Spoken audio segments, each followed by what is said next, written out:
Ladies and gentlemen, this is the main event of the evening. Señoras y señores, live! It's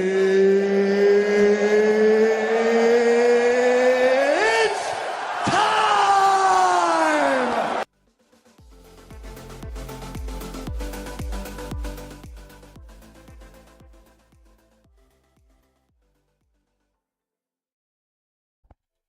It is time, ladies and gentlemen, boys and girls. I hope you're enjoying your, what is it, Sunday before the first week of the NFL season?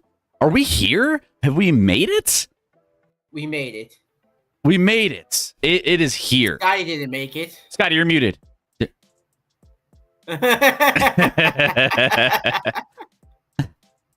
There we go. Scotty did not make it. We've made it through all the Sundays, guys. We've done it. We've done it. This is the last Sunday without NFL football until the Super Bowl. I mean, we're here, and we have plenty of technically a week off. Well, no, if you include the Pro Bowl, I guess you're correct in that. Correct. Yes. So, I mean, Pro Bowl, yeah, I guess isn't quite some football. Some teams go longer than others. Not saying who, but some teams go for a longer streak than others. Sorry, Rick. Chris, I remember I sat down. I was actually home alone. My wife, my oldest son was at his friend's house. My wife took the other two kids to a birthday party they were invited to yesterday. So I get to sit down and just watch Texas Ohio State. In that first quarter, I'm watching and I'm just like so happy. I'm just like, damn it, I love football so much. And by the end of that game, I was like, I actually hate football. I hate this product. These teams suck. This game was not entertaining. It didn't live up to the hype. No. I'm not saying either of those teams can't be in the mix later on in the year. That game itself kind of did not live up to the hype. 14-7, pretty weak. Arch, not a great offensive performance. Arch looks like he was. You're not that guy. I mean, he was like you're not that guy. Not even good enough to be a Happy Meal, Arch. Yeah. Like I mean, he had 38 yards passing through 3 quarters, and he played better in the fourth. But like, damn. And then stuffed on the goal line with the. I mean, like getting. If you're a quarterback for the number 1 team in the country, you can't get stuffed on the goal line the way you did, like that. Well, I don't like. I hate the tush push. I cheer for the tush push to fail every time a team does it. So I will not. I wasn't upset about that, even though I will always cheer against Ohio State. I hate Ohio State, so I wanted Texas to win. Real quick, what happened the last time Texas got stuffed at the goal line against Ohio State? Are you talking about the playoff last year? Yeah, they got stuffed at. Yeah, they were on the 1 yard line. Called a horrible play to lose like 7 yards. And then strip sack, fumble recovery for a touchdown to end the game. I mean, I remember how it ended. Yeah, but I don't remember even the play before, apparently. But yeah, they were on the 1 yard line. They called like a delayed pitch. It was as far as just entertainment value, it was an underwhelming football game. But that's okay. There's a lot more to come. You know. That's right. So we got all of college football out of the way week 1 officially. No. Well, there's some games going on tonight. And tomorrow. So you got Notre Dame right now, actually. Billy B and his girl play tomorrow. Yeah. Chapel Bill. We got Notre Dame and Miami going at it right now. Notre Dame with the ball in the, where are we at? 4th quarter with 12 and a half left. Touchdown. Actually, nope. And he just got picked off. Interception. So there you go. Notre Dame turns over the ball. Miami takes over. So number 10 Miami in control right now, as it seems. We'll see and what ends up happening the rest. A crazy catch in the first half, though. CJ Daniels, insane one-handed touchdown grab. If you haven't seen it, guys, go check it out. It is probably one of the craziest catches I've seen in a little bit. Is there a good quarterback in college football right now? I'm asking for a friend. Joey Aguilar. In Patrick's Paradise. Hey, thank you, Evil, for the 100 biddies. Is there trouble in Patrick's Paradise? Never. What does that even mean? Why would there be trouble? What are we talking about? But yeah, Joey Aguilar and the Vols did good. Yeah, let's go real quick. Let's do a real quick recap. First of all, welcome to everyone joining us in the chat right now. Everyone joining us for our big prediction show. Our NFL prediction show is live right now, and you got a front row seat. You are here for the fireworks. You're here for all the predictions that we're going to be going through. We're going to do over-under totals. We're going to do our predictions for the playoffs. We're going to get all of those out of the way. Breaking news, Peyton and Eli Manning confirm that their nephew Archie's adopted. Breaking news. Thank you for the bits. Appreciate that. We got a hype train. Breaking news: Peyton's kids weren't through normal avenues either. I don't even know if that's breaking news. That's just a known commodity. That his wife was never pregnant. The conspiracy? It's not. No? It's not even a conspiracy. People just ignore it. It's insane. Because they like Peyton. Because they ignore the fact that his wife and him don't even like each other that much. And they're in an open marriage. It's fine. He takes his kids to Nuggets games. We see him there all the time. You know, it's still, you know. I never said he didn't like his kids. Of course he likes his kids. We have our biggest prediction show of the year. By the way, thank you to Chairman for the raid. Thank you, Evil. Thank you, Joe, for the biddies. Appreciate that love. Woo! Let's go. We are hyped for this show. We also have contests. Guys, we need to get the contests out of the way. We have 3 contests you can sign up for right now. If Rick could spell, he would get it in there. We have 3 links. The first one is the Super Contest. That is picks against the spread. You pick, I believe it's 4 games every single week that you will pick against the spread. The top and the worst finishers will get a prize. We also have our Pick'em, where we will be doing a just standard straight up picks. So make sure you're tuning into that, getting your picks in. Pick's gonna win. Pick the winner of each game. What's up, No big Piglet? deal. Yes, and it's only inevitable that Scotty, myself, will forget a week at some point. So you guys might have a chance. 100%. yeah. Pretty much that's the only reason why Sky didn't lose last year. Because he missed a couple games. It's a little bit. We got to set reminders, people. Dynamite. We got to set reminders. And then finally, we have the Survivor pool, which didn't last more than 5 weeks. No, last year was make it 3 last? weeks. Was it? Yeah. Can we do better, chat? I could have sworn. Yeah, I'm was gonna it? be out week 1, but can everyone else do better? we were done with monitoring that contest early. That was that was a little embarrassing for all of us. But you know what? We weren't the only ones. A lot of people were out early. The Super Cooper contest. I wouldn't go. You're a little. Is he the backup in Baltimore? Is They he? might be Yes. better off. They might be better off in the playoffs with him. To be honest, Yeah, exactly, because he's the best quarterback. guys? so good. All of these contests are free. There's no excuse for you not to join. It's a free roll. Just go ahead, click the links, make sure you have everything all registered for so you can just join us when we're talking about this every single week. Have you made your picks? Here are some tips on your Survivor, so on and so forth. We want to make sure you guys are having fun with us all season long. So each one of those free links, the Lab Rats is the password for all of them. Capital L, all one word, for all of the contests, except for the Super Contest. It's no S. Lab Rat. Lab You're Rat. just one rat. A singular rat. Singular I rat. made it Lab Rats plural, capital L, one word for the ESPN contest, the Eliminator and the Pick'em. And if you guys were already part of the Super Contest, you already have invites. So check your email, check your spam folder, all those things, junk folder. It's because you might have that already in your inbox if you joined us already. If you're not, if you're new, click the link and join it. Again, here is the contest links. Go in and join. We will have updates for you on the fantasy football leagues, right, Rec? Yeah. Yes. Fantasy But we football. need more people to join. To make 2 leagues, because we have more than one, but like 2 leagues would be like an 8-person league in each, and I didn't feel great about that. So if we can get a few more, I think we're at 17 people right now.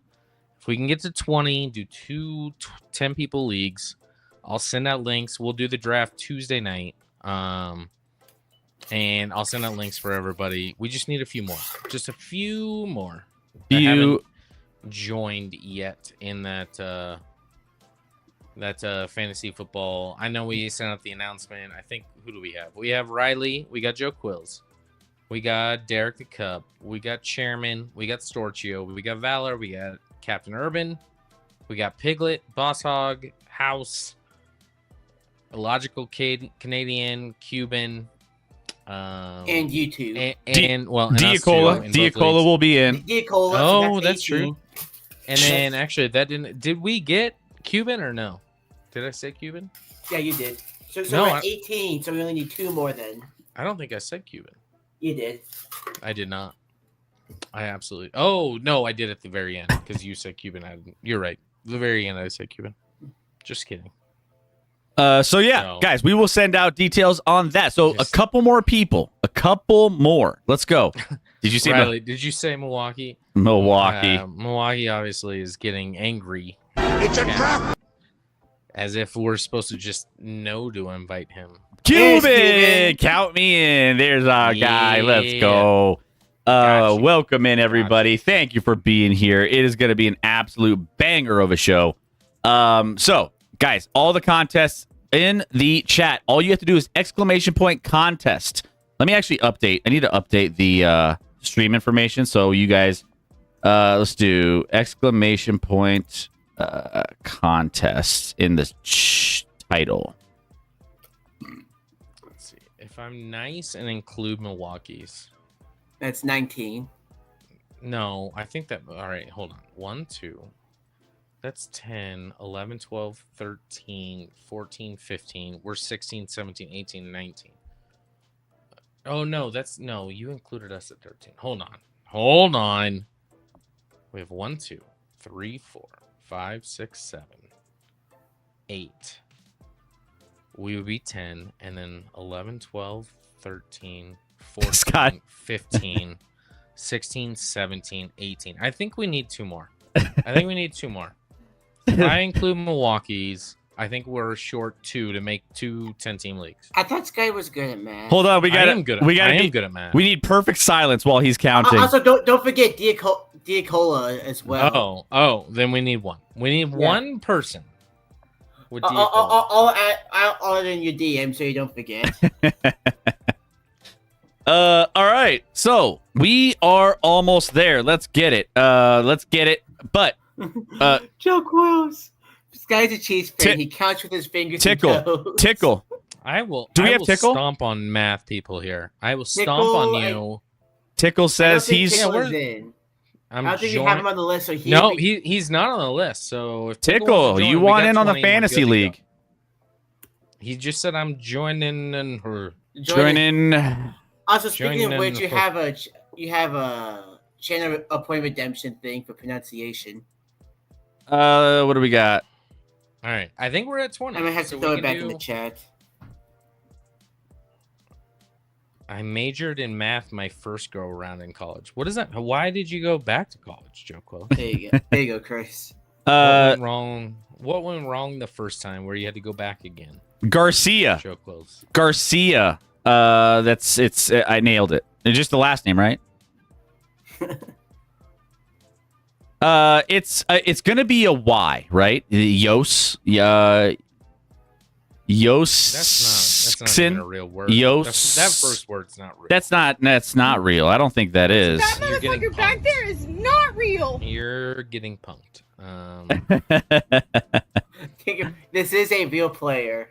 No, it's not. Just Yost Dixon. Close enough. What is it?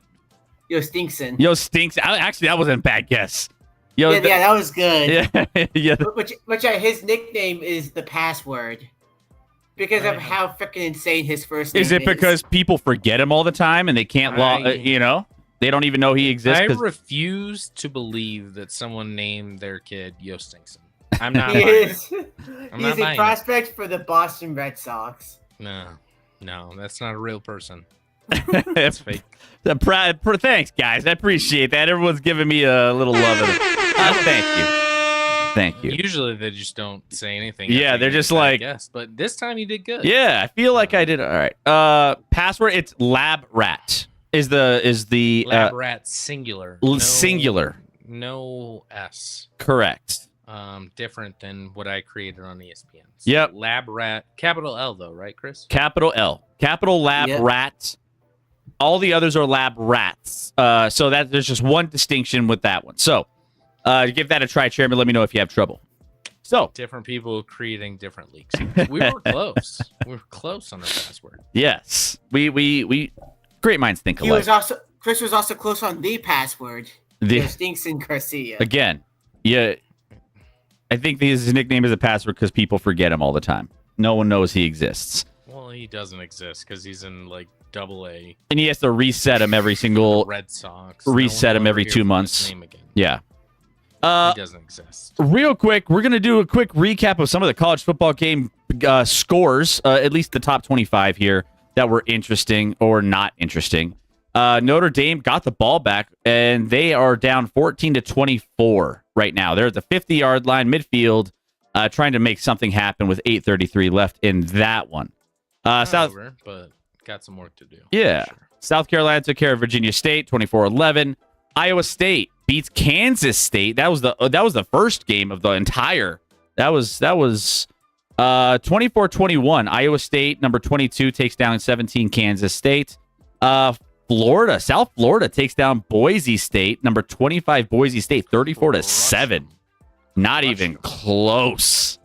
Just our buffs didn't pull it out. Buffs didn't do well. To be fair, I bet against the buffs, so I won the bet. But they lost 27-20. It was a close. It was game. close. It was actually closer than I thought it was going to be.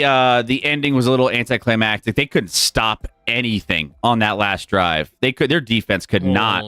No, they just couldn't call timeout. They left the field throwing a Hail Mary from half field with 2 timeouts in their pocket. That too. Deion fucked up. That too. Fucked up. Yeah. But Deion's still, it's not a good.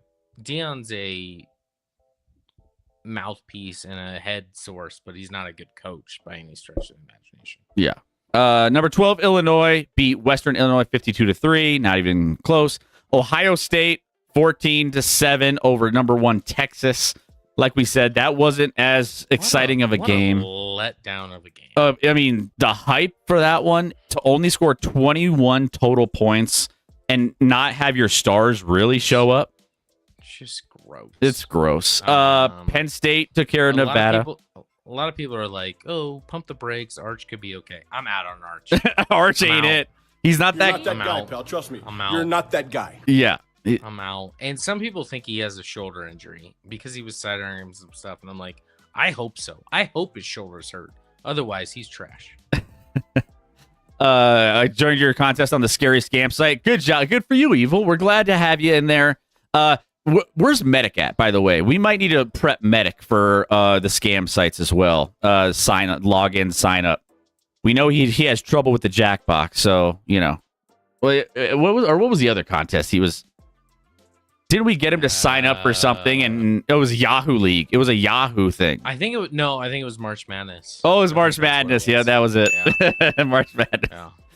Poor Medic. Where's Medic? He's gonna want that dude. That dude's probably dead or broke because he gave his social security number out to join a March Madness league. Yeah, that was all Devil Dog's fault for trying to set that up and force it on everyone. Where is Devil Dog these days? I know. I think I got a note he was streaming today. He never joins us anymore. He's going to be joining me for Sunday Night Football next weekend. Oh, perfect. Did you confirm that? No, I'm just I'm wishing it into existence, speaking it into existence. So you might have some better company on Sunday. Is that do we have breaking news, Rec? Do you know something I don't? Maybe I do. Are you going to break this news now? Why is it a surprise? I'll break it on Wednesday. Okay. Wednesday. Tune in. I have no idea what's about I'm dead on Wednesday. So Milwaukee's best is Scotty's dad, right? Yeah. Don't know about that. That would only be if I had severe daddy issues, because I have issues with Milwaukee's. And I hope I'm glad he's alive, actually. Yeah. I'm glad he's good. I thought he would get in our chat more after they got the trade for Micah, but he wasn't I mean, there. But then, he was in the chat for that. was he? Yeah. Maybe I missed it. Anyway. Mike is a Packer. We'll talk about that. Yeah. When we get to some of these. Yep. LSU, number 9 LSU beat number 4 Clemson 17-10 in a kind of a weird one. LSU snaps a 5-game opening day losing streak. I think they struggle in week 1, but they end up taking down Clemson. What else do we got? Georgia over Marshall in a big one. Oregon over Montana State in a big blowout. The biggest might be Alabama getting worked by Florida State 31-17 by unranked Florida State, who was a disaster last year. Is this the end of Alabama? Has Kalen DeBoer in a season and now plus ruined Alabama? Are they done? Alabama as we know it dead? They are dead. Nothing of value was lost. They must be 40. I'm a man. I'm 40. They must be 40. Well, I'm 40 and I'm still You're still here somehow. No, this is a ghost. This is a hologram. This is a clone. But I think Alabama might be dead. Are they going to be the next? Are they going to be like the Yankees or Cowboys, where they're going to go on this like they have this history, and then all of a sudden you look 10 years from now, 15 years from now, and they haven't won anything? But you look at Alabama before Nick Saban for a long stretch. They had like Mike Shula and other coaches. They weren't good. They weren't anything special. They weren't in national contender contention. Like, Alabama was created by Nick Saban a little bit. And now that Nick Saban's gone, they hired Kalen DeBoer. It's a mess. It's a disaster. It's the worst. I'm not upset about it, but like, Alabama is based off their coach, and especially in the day and age now where everyone can pay players and do all those things legally. The playing field's a little more even, which is what I wanted, but also I'm also like mad about it because right now I don't know if anybody's good in college football. Is anybody good? No, I don't believe. I watched the number 1 versus number 3, and I was like, these teams are good defensively, fine, but like, you should be better offensively than this. Like, this is gross. This is gross football. Well, if you're on offense, you should have watched Tennessee. Yeah, let's keep going with some of these scores. But yeah, I'm with you. Alabama doesn't feel as strong consistently as they used to, and I think you might be right onto something. I think you might be on the right track with them. Maybe they don't get the best recruits as much as they used to because, you know, it just doesn't feel the same vibe. You get losing recruits to other schools that might be a little more juicy, better coach, better. I don't know. That's why if the CBA didn't exist, Nick Saban would still be coaching. Yeah. And dominating. But the moment the playing field leveled out, he was like, nah. I want to be remembered as a great coach, so I'll just leave. Arizona State 38-19 over Northern Arizona. Michigan takes care of New Mexico 34-17. Florida 55-0 shutout over Long Island University. I didn't even know that was a university. That's not a real. Yeah, that's they might as well not be real. SMU 42-13 over East Texas A&M. Yeah.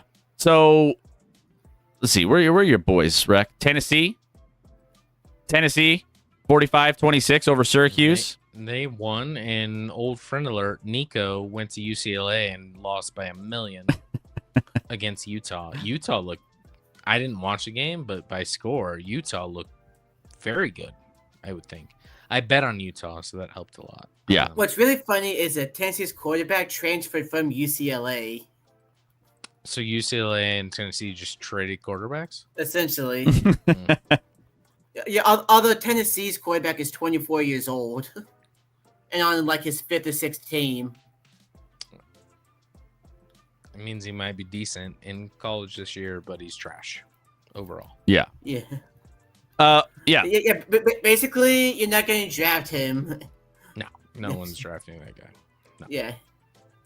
He's going to be a UDFA, and then he's going to go back to firefighter school where he originally was. I'm not sure Oregon and Kansas aren't the two best teams in the country after week 1, Chris. And Chairman, it does mean the Steelers will draft him. Yeah. Yeah. All right, so there you go. We'll see how college football ends up playing out. But yeah, this week 1, with all of the hyped matchups, didn't exactly live up to it. We'll see. Notre Dame struggling to get back into this one still. They can't. They're just chipping away, but the clock is not on their side. Down 24-17. They have the ball. Notre Dame has the ball on. They had the ball with 4+ minutes ago. Yeah. Down 7. They got a shot here to tie it up. They got a shot. Put it on here. I'm gonna put it on. It feels like it's been hard for them. It feels like it's been so hard for them to score. Like no doubt. It feels like every good team is had a Quick, hard time run the scoring. prediction. Quick, run the prediction. No, Time's running out. I think Miami's probably gonna win this game, but I'm not ruling out. And now they're hugging. Did Notre Dame just have a long pass? I do like their coach. I like Notre Dame's coach. I mean, he was put in that position. They loved him when he was first announced, and then he's been solid. Oh, that is a wide open guy. First and goal from the 10, down 65 yards. Man, we have ourselves a little bit of they're awakening for Notre Dame here down the stretch of this game. This game might get interesting. 2 top 10 teams. Obviously preseason rankings I always question. People will wonder if that's targeting, and if they call that targeting, I will literally lose my shit. That would be egregious. Like the Michigan player that got targeting yesterday, I'm like, that's gross. College football sucks sometimes in what they call versus what they don't call. Oh, QB draw, and ladies and gentlemen, Notre Dame with the tutty. 3:21 on the clock. Right up the middle. Now down 1. Let's see what they do. I imagine they'll just kick the extra I point. assume they're going to kick the extra point. Yep. Also, do you remember who Miami's quarterback is? Yeah, it's he's in Tennessee now. No. I'm joking. No, I don't know who Miami's quarterback is this year. A national champion. Carson Beck, Georgia. right? Carson Beck. Carson Beck alert? Yes. Carson He Beck. transferred. He's like a 12th year senior, but still. All right. Well, we'll keep right, tabs on this game. We got a 24 all game This- with 3:21 on the clock. So far is probably the best game we've seen this whole weekend. And it took some building, but we finally got there with 3:21 left in the fourth quarter. So Is it that hard to ask for a good matchup to get to 20 points each? That's all I ask for. That's all. Just can we to make it interesting? You just get to 20, and then I'm like, all right, good football game. Instructions unclear. They both get to 20. One team just gets to 60, and the other gets to 20. No, well, I mean, I know. these other top 25 matchups failed to meet that requirement easily. With a 14-7, and what was the other one? 17-10, 14-10, Yeah. so whatever. Yeah, we also had a 24-11. Man, it's bad. figure it out. Offenses in college football. Figure it out. Make it entertaining for us, please. All right, guys. Please. As we're doing this, I just realized I haven't joined all of our contests that we have going. I just now joined the Pigskin Pick'em. I am about to join the Survivor, and we already have a lot of you guys in those already. Let's see. I want to just take a little look because we have 10 so far, 10 registered in our... We need more. We need more. Pick'em is 10 people. Survivor is only 7. Come on, guys. There's more of you in the chat right now. Let's get into these contests so that you can join, and every single week you can talk some shit. About joining. I haven't decided yet. Just join. You know, Scotty's on the fence, them, but I haven't joined. So Scotty's on the fence, but exclamation point contest will give you all of the free entries. It's free, and you could win. I have an Action Lab hoodie on. I have an Action Lab hat on. We might be giving some of this stuff away, or no, we will be. I don't say we might. We will be giving away the winners some gear from the Action Lab store. Jerseys that you won't get for another 2 years though, because Scotty's slow with things. And then buys it from sketchy sites. I did not. They finally got there, Rec. It finally got there. What are you talking about? I don't think Joe's gotten his. Well, no, I haven't even ordered it, so that makes sense. I don't know what to get, Joe. I have a hard time giving someone who's the worst. Fan. Someone that's the worst a jersey. It just makes me. But I'll order it. It's fine. Hey, it was your I think we just settle on the Cowboys TO jersey. I think that one seems to be the one that hurts him the most, irks him the most. Maybe. But he played for the Eagles too. I know, but he hated him for the Eagles. He was like, I think Joe hates T.O. even as an Eagle. I think I might just get him a Romo jersey. Oh, deep pass, and that's gonna be PI on Notre Dame. What? I literally, I was trying to get. If it's DPI on a deep pass. I mean, DPI is a 15-yard penalty in college. Yeah, it's not the same as. It's not a spot foul. Oh yeah. I have issues with him just inconsequential contact there. I mean, that ball is it? I don't. Briefly, I don't love the call. I don't even care who wins this game. Yeah. I would like to see overtime, so that's why I wanted that call to not occur. Maybe. Still a lot of time. Still 2:21 left in this game. So. Third penalty of the game for the Irish. First one longer than 5 yards. Man, Notre Dame trying to lock it up. Going deep again. Nice breakup. Ooh, nice D. All right. So, guys, join the contests. Like I said, we will have fantasy football updates for you very soon. Don't you worry. I think we have pretty much everybody. I think we have everyone set for fantasy football. Think we're now good on fantasy football.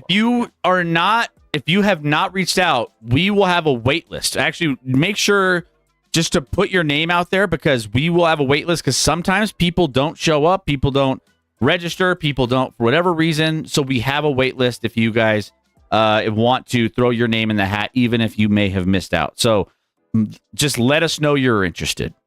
All right. So with that being said, this is the week before the NFL season. This is the eve of the NFL season starting. The last Sunday without NFL football. That's guys. Right. We are here, which means we have our world famous, our annual prediction special for the 2025 NFL season. So we will be breaking down over-under totals and our predictions for the playoffs and the Super Bowl. So make sure you guys are hanging with us here this entire night. You are getting a front row seat. We want to hear your thoughts. We want to hear all of your predictions as well, so that you guys can, feel like you're, participating and being a part of this prediction show. I want to know who you guys think will win and all of it. We will keep tabs on all these throughout the course of the season, and we will visit them at the end and see how we did. So we're going to do that here right now. Evil does have a question. Is the officiating better, worse, or the same for college and NFL? It's all based off perception. If you hate the team, you don't like the call. If you like the team, you love the call. Vice versa. Officiating is not great. I do think the new rule this year with the digital yardage ball placement, whatever it is. The thing that Chris has been begging for years. I listen. It will take away controversy, but it's slow as fuck. It's so slow. Is there any way to speed it up?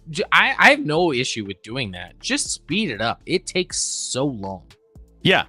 I mean, for me, it's just embrace fucking technology. You know what I'm saying? Like, why are we? But why does technology have to extend the game so much? Exactly. Yeah, that's true. Technology should make it more streamlined. That's the whole point of technology, is to make it easier. In tennis, they throw it out there in 0.2 seconds. You call, I don't think it was out, or I think it was in, or whatever it may be, and they show it in 2 seconds. In NFL preseason, it was a disaster. It actually sucked. It sucked the life out of football games. So they have to be better with it.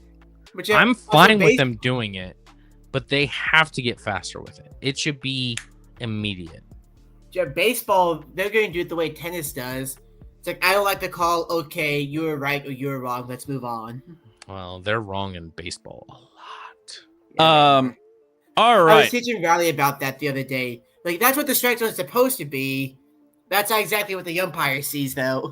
As an employee of the Rockies, they have scientific research that suggests teams in general are favored over other teams as far as the strike zone. So they should go to a robotic automated strike zone, because that's what they're going to do next year. That takes out the bias, which, surprise, the Rockies weren't on the good end of that bias at all. They were always 25 or later in calls that should have been strikes or should have been balls or this or that. They kept track of it, and they were always 25th or later. And the Dodgers were always top 5 in the good zone. So maybe that'll level the playing field a little bit. All right. Well, let's get into it. We have all of our over-under team totals that we are going to be doing right now for this NFL season. So make sure you guys are hanging out with us. We will be going every single team by team with the Vegas odds on where the over-under totals sit as we speak today.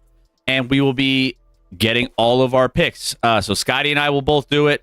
We will also do, Rec, you'll probably be chiming in as well. I want you guys in the chat to throw in your predictions for these. If you like them over, under, or, let us know. Let us know so we can kind of get your thoughts on things, a little pulse on what you think about your teams and anything else going into this NFL season that's coming up this week. So let's go ahead. Let's start out with the AFC East.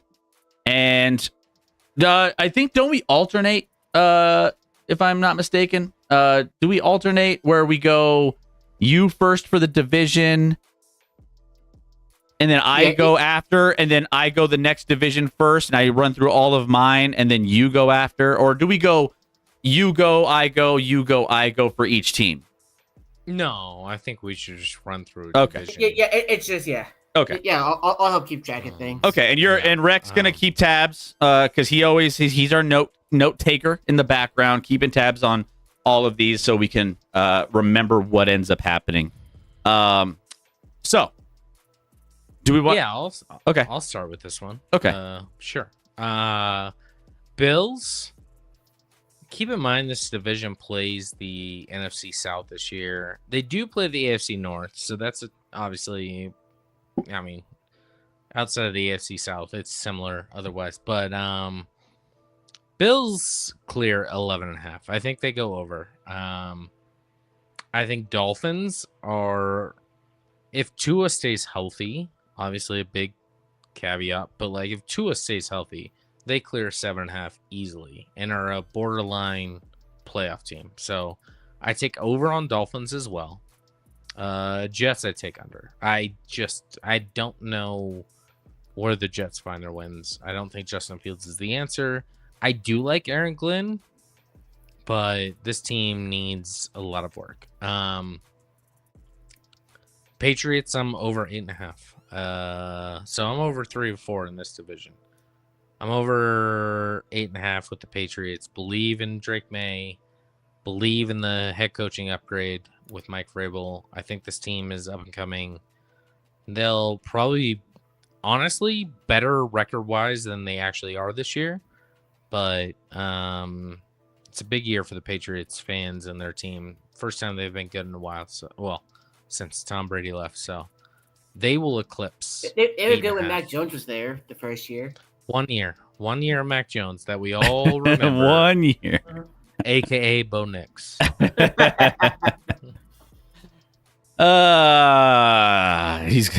Bo Nix is gonna crush this year. All right. My predictions for the AFC East and Bills 11.5. I've seen actually 12.5 in some spots, but mostly everyone's got this around 11.5. So we went with 11.5 on this particular one, and I honestly think the Bills finish with 12. I will take the over at 11.5. If this was 12.5, I think I might lean under, but we're going with 12 wins. They're gonna go 12 and get those they challenge for that top spot in the AFC. So they are an over for me. The Miami Dolphins. Dolphins are. This is a tough one because again, there's to your point, Scotty. What am I getting with Tua? Is he going to be good all season? Is he going to be hurt? Is he going to get a concussion? And then all of a sudden, if a concussion happens, I think this team is an under team. I'm going to err on the side of health for this pick, which is what I went with over. Because if he's healthy, this team feels like it should win at least 8 games. So I'm going to go over on Miami, knowing that they're going to protect Tua and he's going to be able to stay healthy for a majority of the season. I think Miami might be, even if without health, might be the most obvious over in all the league. Yeah. I think Miami as an over is an automatic. And I don't even have them in the playoffs, but they will win 8 games. Jets, I have as under. Yeah, I don't believe in the Jets. I don't. You have a new coach. You have a quarterback you don't necessarily believe is the guy. Like, you just cycle through quarterback after quarterback. I mean, you got quarterbacks that leave and end up being better quarterbacks elsewhere in a better environment. I just don't believe that the New York Jets are it. So they are under 6.5. And the Patriots at 8.5. This one was a tough one. They have an easy schedule, which is why I feel like they should be on the better end. Whoa. All right. Let's go, Diacola. Thank you for the 46 months. Thank you for the 46 months. I appreciate you. Thank you. Welcome back. Also, update, Miami kicked a field goal. It's 27-24 with 64 seconds on the clock. Now, no timeouts for Notre Dame, but just need a field goal. Touchback, so they'll get the 25. Yeah. Patriots. Back to Patriots. I think this is a pretty optimal number here for the Patriots. I think they win 8 games. I'm gonna go under. I think they win 8. That extra half, it's tight for me. But I will go under New England, saying that they win 8 games. So I will go the opposite. So look at Chris. You got over, under. Correct. All right. It's yeah, I'm with you with the Patriots. Like, yeah, they're definitely a whole lot better than they were last year. But still, getting a winning record is hard. Oh, that was almost picked off. Oof. Off the hands of the receiver. And lucky to fall to the turf. I also hate that pass. Why, with no timeouts, are you throwing a 5-yard in 5-yard route? Like, I fucking hate it. He should have connected on that though. He should have caught that as well. He should have caught it, but I also hate the call. Yeah. But here, you guys are way behind me. They do pick up a first down on the next one, about 12 yards on a delayed screen to the tight end, maybe. Yeah, tight end middle screen. Yeah. Clock's moving now, though. All right. So Evil says Pats ain't getting over. So the Pats are probably. Oh, that's gotta be grounding. Sorry, guys. We're kind. Let's see. Yeah, we're distracted. We're distracted, guys. We We're have the end of this Notre Dame. I think it made it to the line of scrimmage, so no grounding. But is there an intended receiver? You have to do both. Yeah. And frankly, I want this to go to overtime. In case you're just joining us, guys, we are watching the end of the Notre Dame Miami game. They're probably saying number 9 was in the area, even though he really wasn't. While you guys are hanging out, though, the ball. all of our contests links are in here. They're free. Super Contest, Survivor, and Pick'em. Make sure you join. They're free. You can win some Action Lab gear if you win the contest at the end of the season. It's a free roll, guys. Just do it. Join in. All the passwords are there. Lab Rats for the 2 ESPN leagues. Lab Rat for the Super Contest. That was the refs called it grounding, which is massive because it's not only a penalty, but it's also a runoff, I believe. And a loss of down. Yeah, well, the same down, but threw it off as offensive lineman. I think that's the right call, to be honest. Even though I want this game to be tied and go to overtime. 26 seconds. Just gotta move this football a little bit, you know? Where are they at? Quite a bit. They need probably about 40 yards. Oh yeah. They got a long way to go. Clock is ticking. 20. It's over. Miami has won this football game. It was an interesting game at very least. Oh, yep. Sacked. Can't confirm. That's it. By the way, that's over. All the top teams that got the most money in Vegas lost.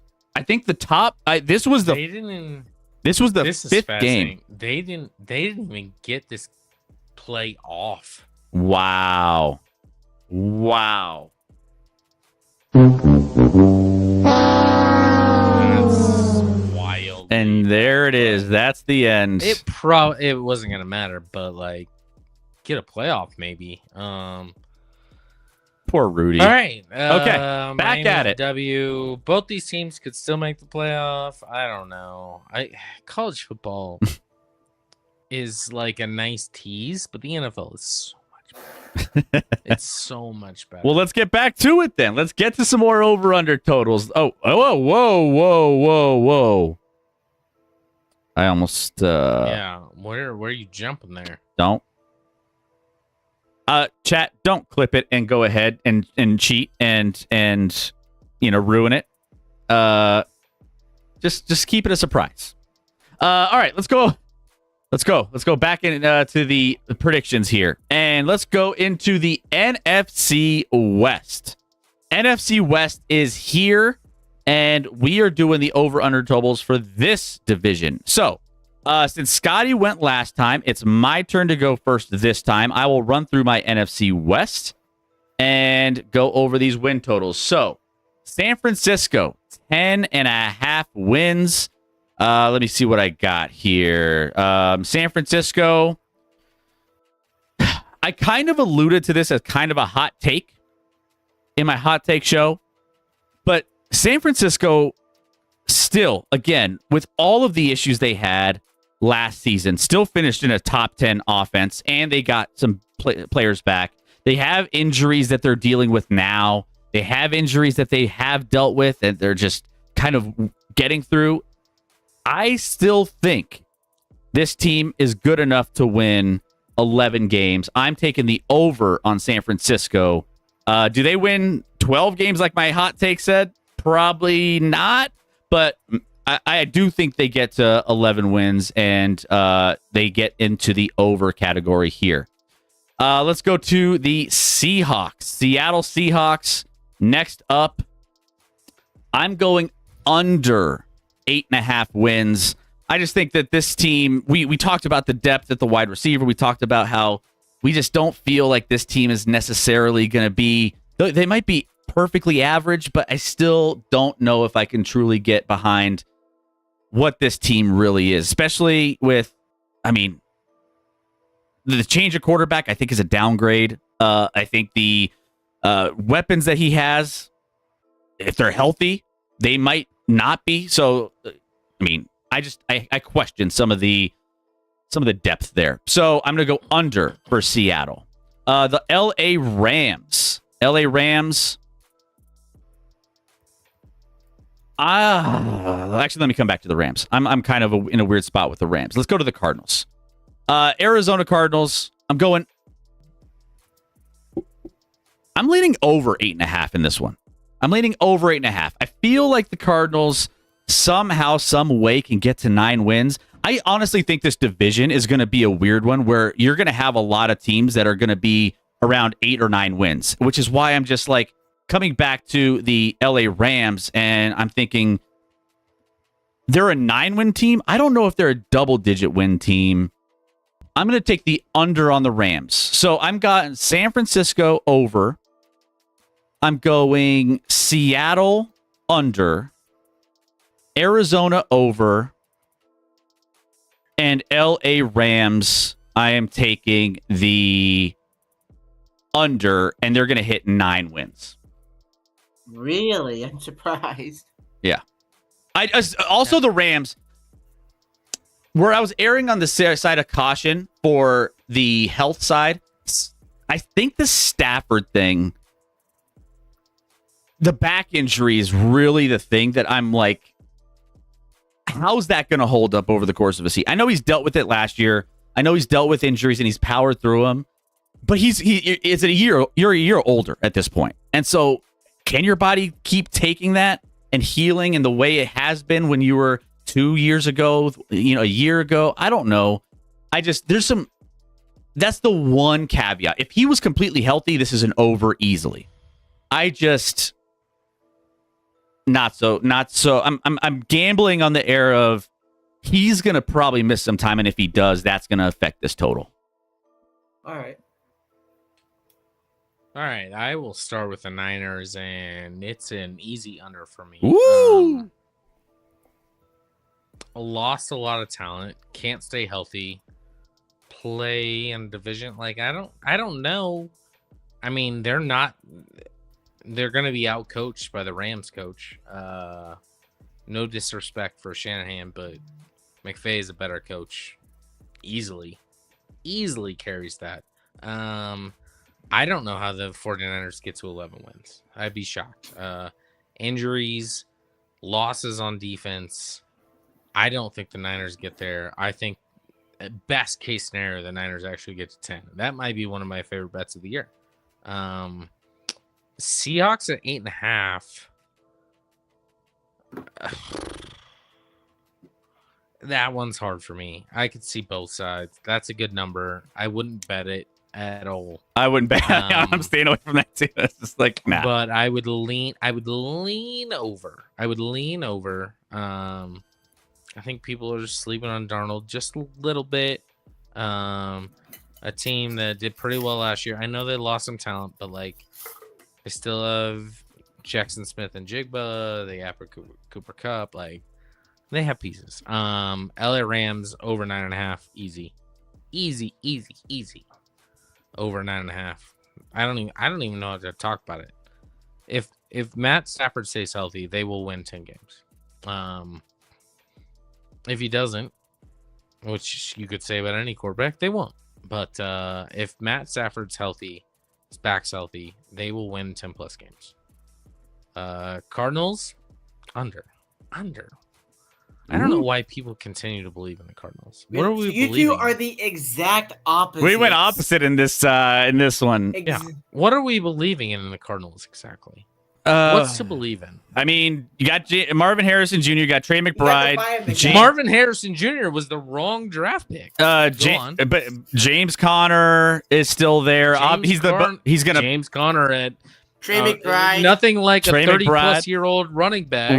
He's on my boring player list. He's going to give you some. Trey McBride doesn't catch touchdowns, but he catches 6-yard passes. Got Josh Sweat down there screaming off the edge over goodness. Yeah. Do you want to change your pick as you talk through this? That might be the easiest under of the year. I'm going over. We're going over for the Cardinals. So we went Oppo on that. We went Oppo completely. Exact opposite on all 4 teams. All right, which by the way, it doesn't happen very often either. So I'll put it like this. So the main one I disagree. Well, there's a few that I disagree with, but like next to Seattle at over, there's no way in hell. No way in hell. How many games did they win last year? Let me check. Wasn't that? And especially they had an under 500 record. So 8? Yeah, 8 or less. If ESPN No, said would I stop think they being have. absolutely stupid, I'd be able to tell you. You're just gonna. I bet they had 8 wins without knowing on the top of my head. But It's I bet probably they had 8. Probably 8. And Yeah. Yeah, so them getting the 9 wins would just be Oh, actually, idiotic. they were over. They were 10-7. They were 10-7 last year. They're somehow And me 10-7. taking the over on 8.5 is insane. Yeah, just because the depth of that team is. I'm not sleeping Yeah, on Darnold. no. I'm sleeping on the depth of that team. Well- No, you lose Geno Smith, you can't recover. I I'm not mean, even talking about the quarterback position. I'm talking about. Well, Almost that's everything the, else. That's Are we the sure single Darn- most important? What did they lose, Rec? What did they lose? DK. Okay. are we sure Darnold? How many games is he worth? You know damn well that DK's a very good wide receiver, but he's not. What is he like? Borderline top 15? He's worth a game or two. No, he's not. What's- He's the top wide receiver in the league. Might not be worth 2 games. He's not worth 2 games. No shot in the world. He's not even worth a game. He's worth like a half a game. And that's not a shot at DK. That's just like you're overvaluing what wide receivers create. I'm just not sure Darnold is going to thrive in an environment. Do you believe in Geno Smith? Geno Smith is like He what? He what? Geno Smith is a solid, slightly above average quarterback that can find you some wins. Like Did you believe that? Did you believe that before he was in Seattle? he's kind of been the same if guy. You say, what the fuck are you talking about? Like- Everyone hated him before he got to Seattle. He He was a backup that wasn't even a good backup. but then he revitalized his career, right? With In a Seattle. coach that's not there anymore. Well, he was pretty okay last year, but like And then he fell off the rails. He fell off the rails hard, right? when? In the last 2 weeks, week 18 in the postseason. Like Who did? Darnold. No, Yeah, no, we're talking but about no, Geno. He's talking about Geno. I'm talking about Geno. How Darnold dropped off for sure. But I just don't know if Seattle is gonna there's enough around Darnold for him. I mean, in Minnesota he had a great offense. He had a pretty good offense. I think the upside of Darnold is higher than Geno Smith. I mean, Actually, that's fair. I don't even high know if for that's low The receiver. questionable. upside is I higher, don't but even think that's questionable. Yeah. but Pickle Darnold's manips. Darnold's Darnold's still trash. He had a fluke year in Minnesota. I'm last not year. saying I'm a big believer in Darnold, but like someone saying going to Darnold from Geno Smith is a downgrade, I have issues with that. well, you're talking issues about with you're that. talking about like the ceiling, right? The ceiling's obviously there for Darnold, obviously, because he's a younger guy. Darnold had a better year last year than Geno's ever had. Well, that's good. Well, look at the environment he was in with the offense and What- what he had there. Tell me what offense he was in. Tell me his offensive line. Tell me how good he had it. He had Justin Jefferson. Yeah. Okay. Jordan He had Jordan Addison. Addison. Got it. T.J. had- Hawkinson. That's way more Yeah. than he has now currently in Seattle. He's got Jason and Old Man Cooper Cup. So he's got to elevate that team as opposed to his teammates elevating him. But I will argue the offensive line in Minnesota is absolute trash. Same in Seattle. Seattle's not much better, is it? It's fine. Okay. But he had a great year with a garbage offensive line. You guys are disrespecting Darnold right now and overrating Geno Smith. I didn't say shit about Geno. If Like I you said- all right, straight up. No, whatever position value you give. If you could choose your quarterback between Geno Smith and Sam Darnold, who would you take? Like today, like the current guy. Today. Right now, Today. maybe Sam for the upside. Like he's got the higher ceiling and the lower floor. I'd still go Darnold for that ceiling. I would first of all, I'd pick neither because I don't really believe in either of them. That's not a choice, Chris. But if you always take upside, but that doesn't mean I'm excited about like. There's a lot of young dudes that have an upside that we know aren't going to be guys. Well, I don't even know why you're talking so much about an upside with Sam Darnold. Like they're like 2 years apart. It's not that big of a difference. Who would you take based off today if you think next year they will be the better quarterback? I'm going off a 1 year hype from a player. You know what I'm saying? Like a 1 year sample size. Then take the other guy. No one's forcing you. Look, I'm not disrespecting Sam Darnold. I'm disrespecting the people he's throwing to. He's got one reliable receiver. Forget that. If you had an empty team, if you could choose a quarterback to start your team with, and you had this year, for 1 year, this quarterback, would you take Geno Smith or Sam Darnold? Yeah, I'm taking Sam Darnold. I already said that. For the upside. All right. I'll take Geno. Why not? If Pete Carroll can believe in him, I can too. Yeah, but so, like I said, that I think it's a solid argument. I could go either way. I don't. But that's the issue. Neither are that good. I think. Yeah. The veterans. But I would go towards Sam Darnold. Yeah, I'm disrespecting the Seahawks because you had the offensive line combined with one receiver to throw to, maybe two if he can stay healthy for the first time in 5 years. I'm going Sam Darnold. You give him protection. He has a way better arm than Geno Smith. Yeah.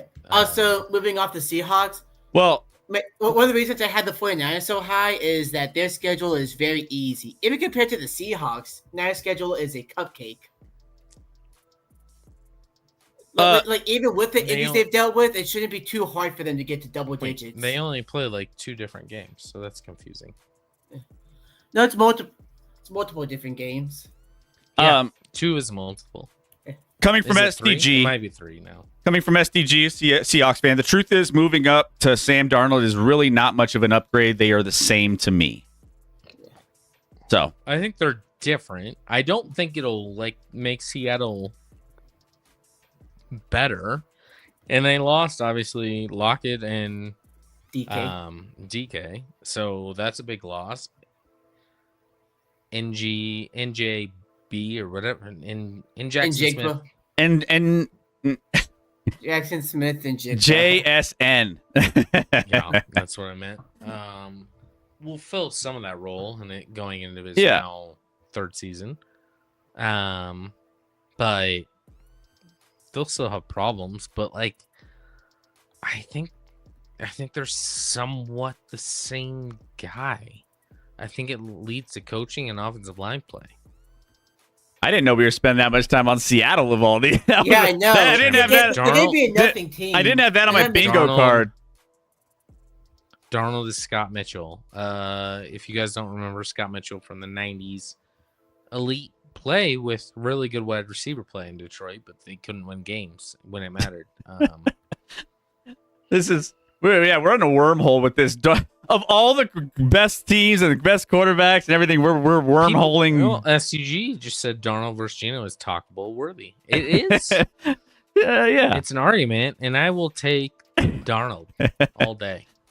No one ever talks about Washington. I prefer Mahomes that my team has, but all right, just preference. Let's move on to the NFC South. Let's get it, Scotty. You about this division. By the way, Rek, are you good on all the you have all our picks on that one? You're good. Yep. Okay, let's move on to the NFC South because we have to talk about all of them.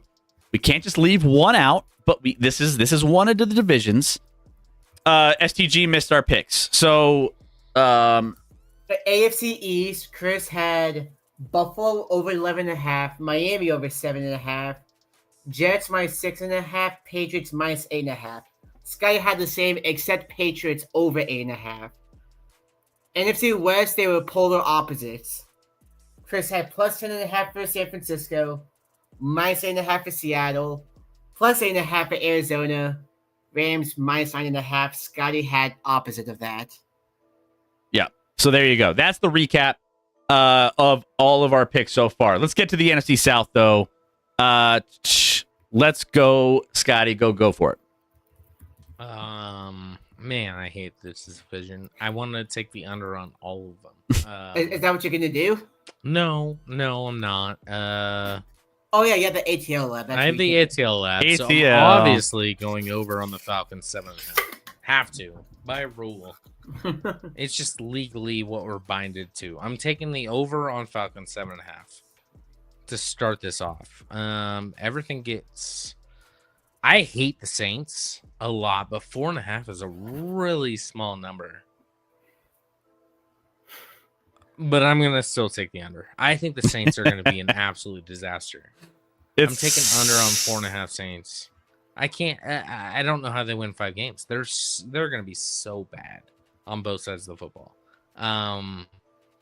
Panthers at 6.5.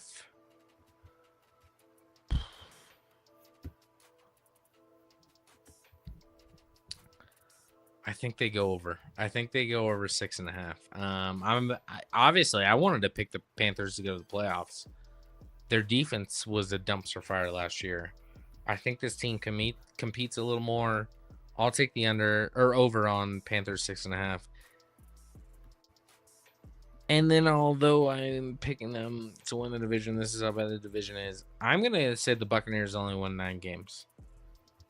I'm gonna take the under on 9.5. Ooh, Tampa Bay. Because I think the best case scenario for the Bucs is 10.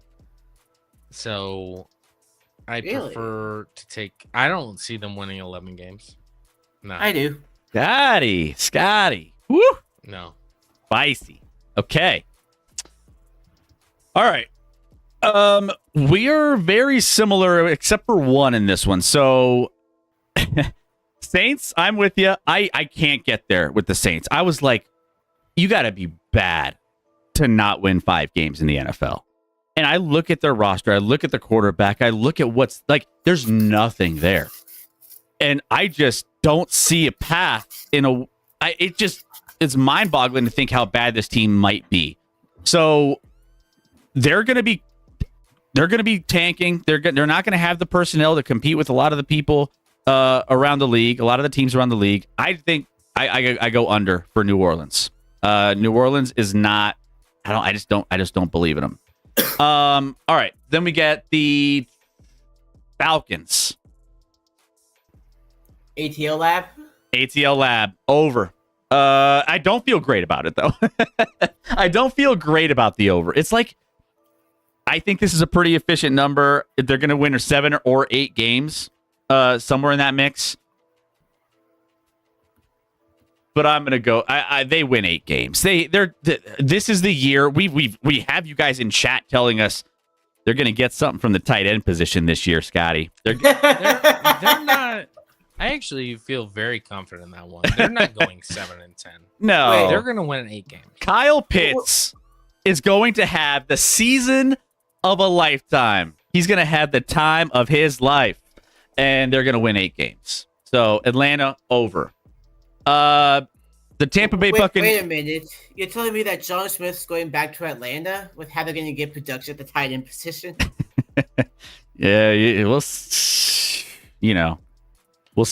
We'll see. Is Arthur Smith going back there as Arthur well? Smith, he's taking little like weekend vacations, in between on the bye week to go help him out. No, that's not true. All right, let's go to the next one. We had the Buccaneers.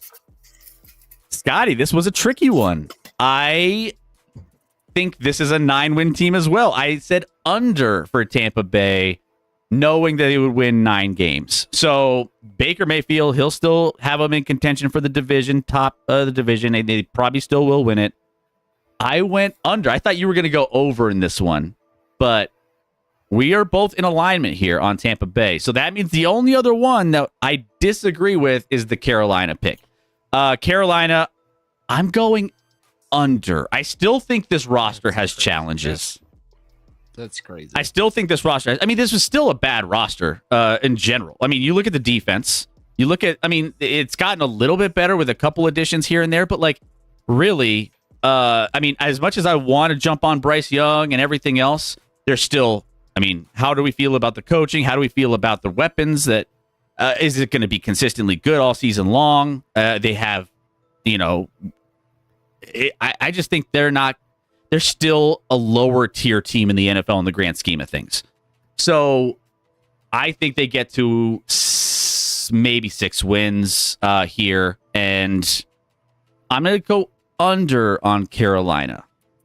Gonna go different route for me. So Perfect. there we go. I'm going over on Tampa Bay. I think y'all are insane. I think it's a highly talented roster that could easily win 10. What is highly talented? AKA old? I mean, they got talent all over the place. Do they? Yeah. Of course, you got Bucky Irving at back. Right now, you got the uber reliable Mike Evans and rookie Emeka Egbuka. Okay. Of course, Godwin can come back. Yeah. What have they ever done with these incredible talented guys? Won the Super Bowl with Tom Brady. With these guys? Yeah. Oh, With a lot of them. No, With not a lot of them. Not Bucky Irving, not Ibuka, yeah. not, and they had like a different tight end, a different wide receiver. They had a lot of things in place, and a different quarterback, which seems important to note. I like Godwin and I like Evans, but like, I feel like people are like jumping on this team a little bit, and I'm like, they're only getting older. They're not getting younger. I like the talent and I like where Baker's headed.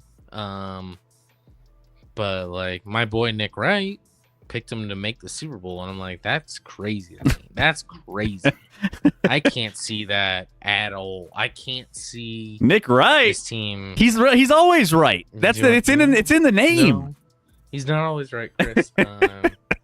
He's right a lot of times in some things, but like him picking the Bucs to make the SCG, Super can we Bowl get a Nick Wright emote? is questionable at best. He's just trying to be different, but it's wrong. It's wrong. The Bucs, no, the Bucs can't do it. No shot. We could do it. SG, I'll make a Nick Wright emote. We'll do it. Yeah, Bucs still have the same ceiling they have for me every year, and that's one round in the playoffs, win, and then maybe that's it. So there we go. All right, so we are all good with the NFC South. Are we good, Breck? You good? Yes. All right, let's move on.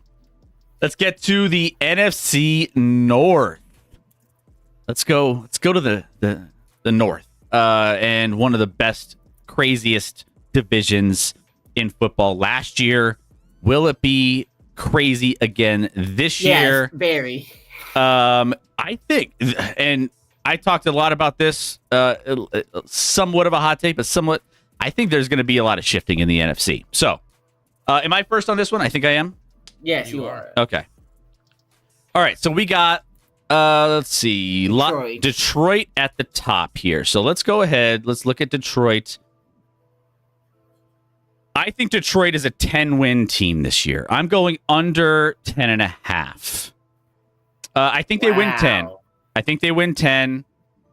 I still think I still think they're going to be good. They're still going to be towards the top here, but I think that they are.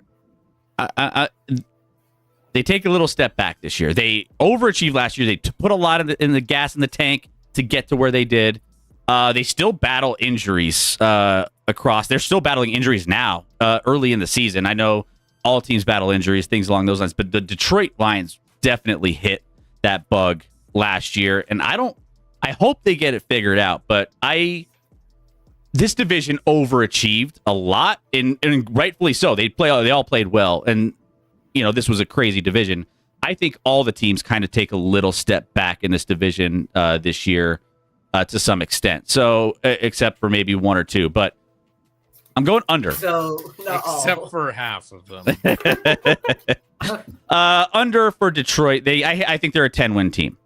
All right. Next up, we are going to go the Minnesota Vikings. Minnesota Vikings are at 9.5. I think they are an under team for me as well. Minnesota overachieved, I think, last season. We all kind of felt it. They lost some different pieces. They lost Chris's new favorite quarterback, Sam Darnold. They lost Sam Darnold. You actually turns out you hate Sam Darnold, who is a juggernaut. He's absolutely yeah. I think this Minnesota Vikings team 9.5. That's a tall number here in this one. Tough division. Under. Evil. They made Darnold look good, and now you doubt? I know, right? What am I doing? All right, so there we go. Minnesota, under. Next, we have the Green Bay Packers. Green Bay just made that acquisition. This rose to 10.5 over. I had them kind of over 10.5. I had them at 11 wins even before that trade. I like them over for this one as well. They are a team that's going to compete in this division. They will run away with this division, in my opinion, and they will get to at least 11 wins, if not more. I expect more with the team that they already had and the team that they just the player that they just got with Micah Parsons. So there we go. Green Bay over on their projection, and that leaves the Chicago Bears. I'm going under 8.5. I think they do step up this year, but they only get to 8 wins, if anything. They made some additions on the offensive line. We talked a little bit about it on a previous show. Is Caleb going to be able to elevate that team, even with the offensive line and that coaching staff putting him in a good place to succeed? I think this is an average team. Average is around 8-9 wins, give or take. So I'm going to go 8 wins, Chicago, under for them. All right. Chairman, so book it. Chris is calling for the Packers to win the North. Noted. I'd hate to be that guy. Just don't listen to my predictions, then, Chairman. Chairman, you're not. If you didn't like what I had to say, then you're. Don't do it. Just sign off for a little bit, or lose internet, or electricity. Lose internet. Whatever you may do in Detroit. Do what you always do in Detroit. I will start with the Lions. Under. I actually think the Lions on the under is a good thing for them. I think they have now proven in the regular season they can dominate. Obviously had some injury issues. They lose both coordinators on both sides of the football. That's a concern. I think maybe they take the regular season a little more lightly, and I think that's okay. Because now their focus should be, they've already proven that they can be a really good team in the regular season. Now you got to win the playoffs. So because of that and because of things, I will take under 10.5 on the Lions. Vikings, 9.5. I'm going to reach for the stars here, Chris. No, don't do it. They're going over. Don't do it. Reach for the stars. I'm gonna take the over. No, don't do it. Was Sam Darnold good? I don't know. He was never good before. I know he was a top 3 pick in the draft, but never good before. JJ, this team won. What did they win last year? 14 games? 14 games, and we're a wild card. So he could be 10. He could be 4 games worse than Sam Darnold and still win 10. Like, I feel like this team isn't ready to win anything, but I feel like 9.5, so just an embarrassingly low number. I don't know if I believe in JJ. I don't think anyone knows what JJ is going to provide, because when he was at Michigan, he wasn't asked to do a lot. He was good in what he asked to do, and won an Natty, but he wasn't asked to do a lot. So I think the idea of what we know JJ will be, regardless of what side you're on, whether he's going to be good or bad, is unknown at this point. So I'll take the over, because he's not 5 games worse than Sam Darnold. Packers, easy over. Easy over. Packers are my. I'll do spoilers right now. They're my 1 seed in the NFC. You add You probably have the best pass rush now. Not probably. You have the best pass rush in the NFC. Jordan Love wasn't even healthy last year. You get a hopefully wide receiver 1 in the first round of the draft, and Matthew Golden. You still have Josh Jacobs, who's been solid. I think the Packers are going to be really, really good, and they'll easily clear 10.5. Bears under 8.5. I'm not a believer in Caleb Williams. I'm out on Caleb Williams. And I wasn't that way before the draft. I've just seen enough where I'm just like, he's just not that guy. You're not that guy, pal. Trust me. You're not that guy.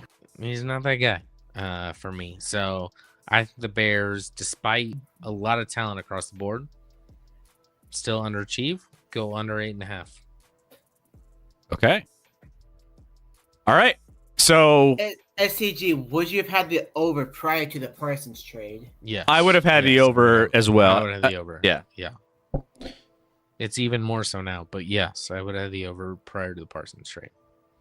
Packers did terrible in division play last year, and I understand that, but like, from what I've heard, like, Love wasn't even healthy last year. Like, this team's gonna be really good. This team's gonna be a problem. Yeah, for sure. We'll see how they fare in our predictions a little bit later when we have our playoff predictions. All right, so across the board there, pretty standard. I think we only disagreed on one for that division. Yep, I think that was Minnesota. Correct. Captain, what's good? We're going through predictions. Captain, welcome in. By the way, guys, contest. I'm spamming the contest. We are building up all of our different contests, Super Contest, Pick'em, and Survivor. Join in. It's free, and you can win Action Lab gear like I'm wearing right now, the hat, the sweatshirt. We have all of these cool things in our store that if you win these contests... Wear it better than Chris can. Wear it. Try. Try, he says. Hold my beer, because it's you guys, who knows? Just kidding. Look at that guy. I'm a good-looking dude. Are you? Just, don't have to question it. Don't question it. I will question it all I want. Just stop me. Just go with it. Fate is sure still worth it. All right, let's get to the next division. NFC East. All right, here we go. NFC East is up. Scotty, I believe you are first. Correct. Okay. This is the first time I'm seeing these numbers, actually. All right, I'll start with the Eagles.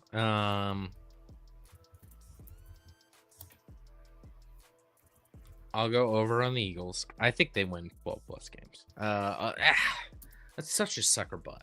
Yeah, I can hear. It's such a sucker. Throwing up in your mouth. It's so much of a sucker bet. And I could easily see them. And I think they have problems in the playoffs. And I'm not high on the Eagles next year, actually.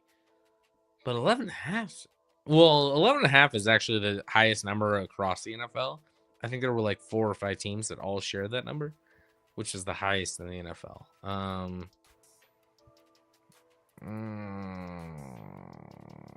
going to go higher. I'm going to go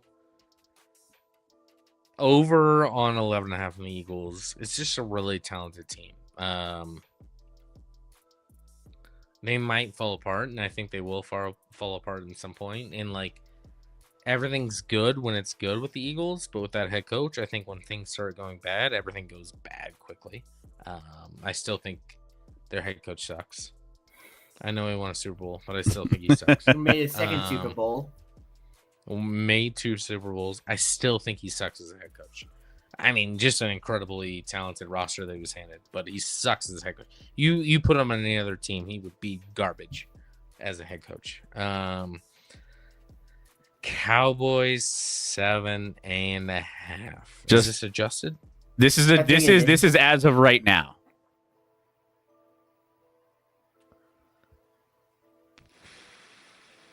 I'm gonna go over on the Cowboys. Okay. I think everyone's gonna bet the under. I think you see the optics. You see, like, you just traded away your most talented player. You see all this. You see that. The Cowboys are gonna have a top 5 offense in the league this year because they have to. If everyone stays healthy, that offense will be elite.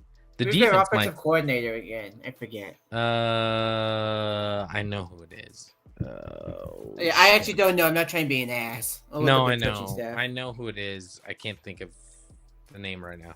I mean, you do it. Cowboys coaching staff. It's Some guy. Dude. It's some guy. Clayton SDG. Adams. Clayton. No, wait, no, that's not who I was thinking.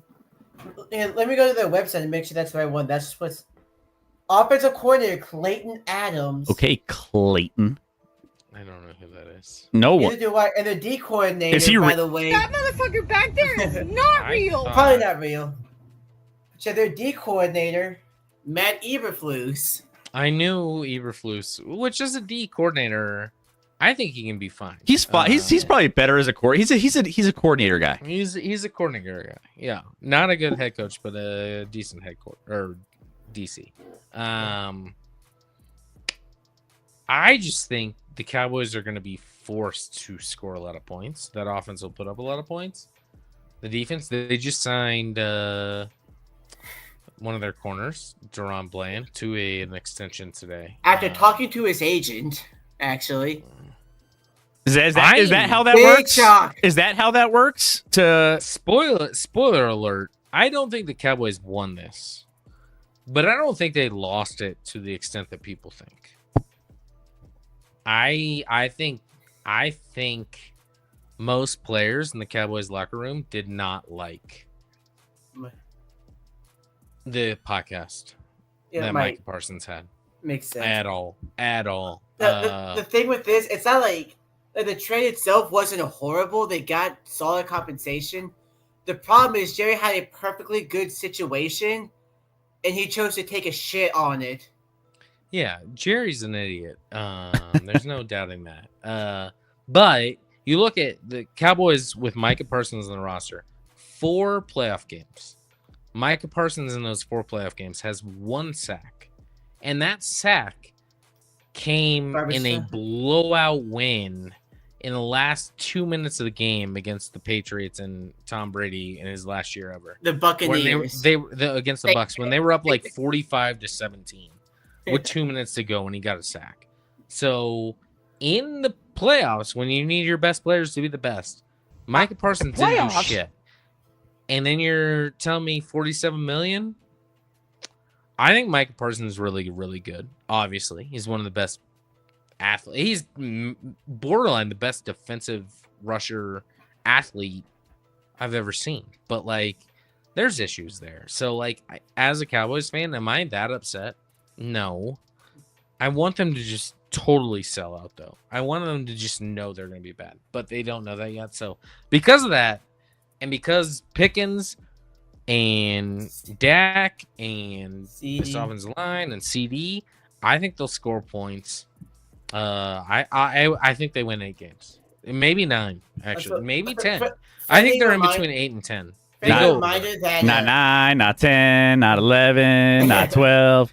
They don't eclipse 10. They're in between 8 and 10 for me. So friendly reminder that Jerry had so much respect for Micah Parsons and everything that he was doing that he forgot his name. Michael Parson. Even at the press conference, people were counting it. It was like 10 times they called him Michael. Without correcting himself. Michael Parson. I love that. I really do love that guy. I love that guy. Yeah, let me run through these. Giants at 5.5 is such a low number, but I can't just take the over on everybody, right? Yeah.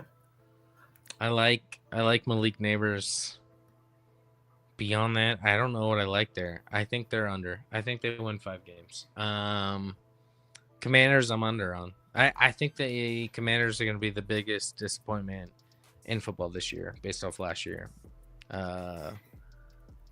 Win a little too much success, a little too early. I think they'll come back down to earth this year. I don't have them, actually, spoiler alert, making the playoffs in the NFC. So I will take the under on the Commanders at 9.5. All right. Under 9.5. All right. So let's go with my picks here, which we're all the same. We're pretty in line here across the board, Scotty. Let me except for maybe one, I think. So or 2, or 3, or 4, not 5, not 6, not 7. We're up to 7. There's only 14. Wait a minute. Wait. There's only 4 in each No. Spoiler. You can't handle the truth. Yeah, I can't. Let's go. Eagles. I'm with you. This is too much of a talented team. Like, I think they're around 11 wins, but like there's some like this team is just stacked. Roster-wise, on paper, what they did, they're going to be a good regular season team. We know that. If Tush Push was taken out of the league, I'd take the under in a second. I might be with you there. I wanted to find a reason to take the under here and have them at 11 wins. I think they're going to at least get to 12. So over on the Eagles. Cowboys. I think people might be underselling Dallas a little bit. I have the over at 7.5. I think Dak is going to have a season this year that is going to be better than we're used to seeing. I'm predicting Dak has a better year. I think there's a real life scenario where Dallas scores the second most points in the NFL. I wouldn't go against you on that. I think Dallas, they have the distraction out with Michael Parsons. Michael Parsons. He ain't on our. We got his ass out of town. We don't need him around here. These parts no more," said Jerry. Glory hole. So he's gone. So I think you have a locker room that's starting to be in a spot where they're going to be feeling good going into a season. No bullshit, no anything else. I think they're going to unify a little bit more. I like Dallas to get to 8 or 9 wins. So I'll take the over on Dallas. The New York Giants, how many wins did they get last year, Rec? It wasn't 6, but I don't know what it was. It was under 6. This one, probably 4 or 5. This one was tough for me because I think the Giants, I mean, they have some interesting pieces. They just don't have a complete team. But we all knew that. I think the Giants get to where I went low on the 2 worst teams. You have New Orleans and New York, the New York Giants. Where I went lower on New Orleans, I'll go the Giants to get 6 wins. They'll find a way. We'll go. So you're over thus far in this division. Yep. And I'm going under on Washington. I think that's a consensus. I don't think anyone's really. When it comes to Jane Daniels and this team, they're not creeping up on teams anymore. People are expecting and bringing their A game to play Washington. I don't know if Washington's going to have on that sophomore slump candidate season for Jane Daniels. I don't feel like they're going to get there. So I think this is a down season along with a lot of the other people across the media. And will they be a good team? I think they will. Maybe they get to 9. But they're not going to be as sneaky of a pick and dark horse of a pick anymore. People know who they are. So Washington, they're going to get A games from other teams.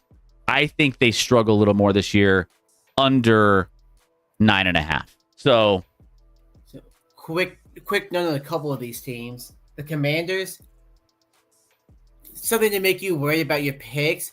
Everyone is saying that this will be a sophomore slump year. I know. I don't think I've seen one. Yeah, person it's not a hot take. Say that the Commanders. I don't think I've seen one person say that the Commanders can actually. I've seen some takes that have them going to the Super Bowl. So, yeah. Just well, saying, ESPN it's out there. That was not ESPN. Why would I pay attention to that? Yeah, and so for the Giants, they have a really hard schedule actually. So here they play the AFC West along with obviously the NFC East twice, but yeah, I think I did this on the last stream, but yeah, here are all the teams that had a below 500 record last year that the Giants played: the Saints, the 49ers, and the Bears, and the Patriots, and Vegas, the Raiders. That's 5 teams, and that's. sounds like a tough schedule. And of which course, the Patriots are going to be better. I would hate to be over on 3 of the 4 of these. Yeah. I would hate to be that guy. Well, maybe I'm that guy. Maybe I'm making it spicy. Let's go. I'm just kidding. Yeah, like I said, I have the Giants going 2-15. They're going to be bad. They're not going to be worse than the Saints. The Giants won't be worse than the Saints. I actually predict the Saints get their first win of the year against the Giants. I think they'll battle it out. It's going to be close. That'll be one hell of a tank bowl. That might be semi-interesting. It's one of those things I like to go all the way. If we're going to do something, we're going to do it all the way. If we're going to have the worst game of the season, I want to have 2 just 0-win teams going into that matchup and see how terrible and awful that dumpster fire can be. Dumpster fires are still fun to watch once in a while. You know what I'm saying? Like, just saying. All right. So there we go. NFC East in the books. Let's go to the AFC West. All right, Chris, you're first. All right. I am first. Let's go into it. All right. So we start out. Who's in the AFC West? We have 7 teams in the AFC West. Right? Nobody worth a damn. So we have 7 or 8 teams in this division. No. Shoot. Joe Quills, Chiefs way under. Joe Quills, way under. It should be under 4.5. All right. Well, let's talk about them.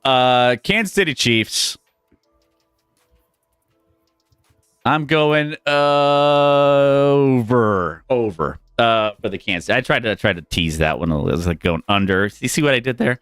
But 11.5 wins. This team, the way they manage games, they just figure out ways to win. They did win a lot of close 1-score games, but that's like their identity. So like a lot of people I hear saying like, oh, some of those games are going to flip.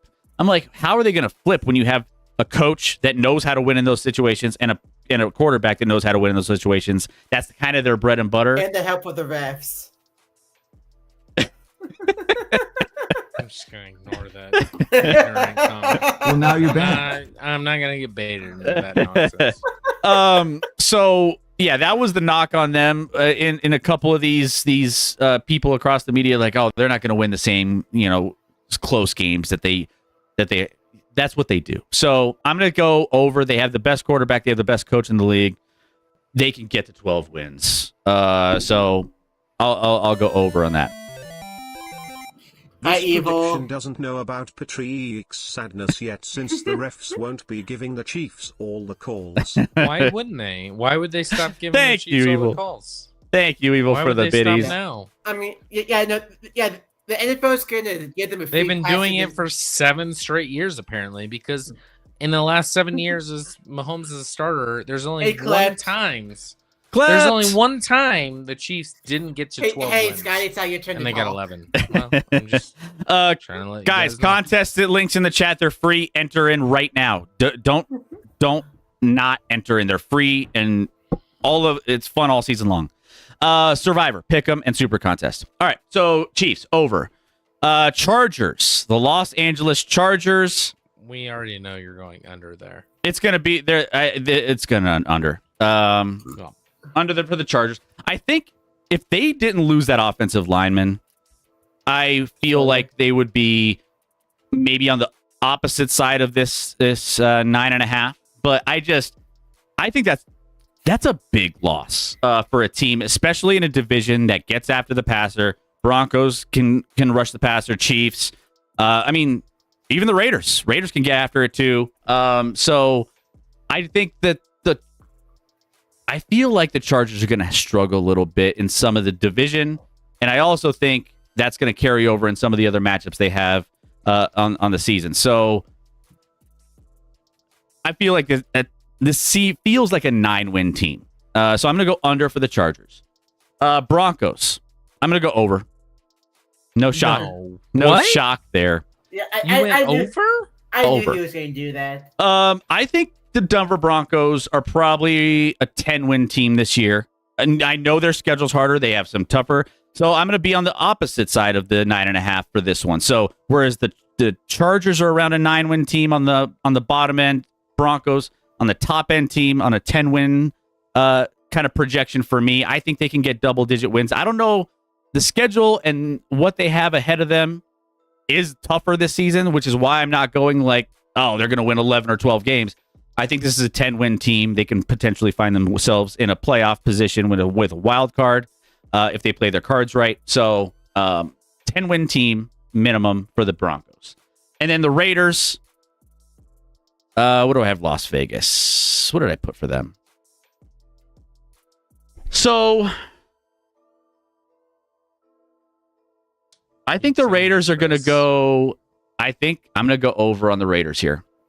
Over for Raiders. I think they can get to 7 wins. They have an upgraded coach and quarterback, obviously, because they have Geno. And so they have upgrades in both those. Even if both of them are average, I mean, I would say Pete Carroll's a little bit of a better coach than an average coach, but still, it's not like he's blowing the doors off anything. It's still an upgrade over what they had last year, because last year was a disaster. So last year was a disaster. They still got some wins that they probably didn't expect. So that being said, Las Vegas over 6.5. I think that's going to be a doable task for that team. Okay. So you win Chiefs over, Chargers under, Broncos over, Raiders over. Yep. Right? Correct. Okay. I will start with the Chiefs. Easy over. I mean, listen.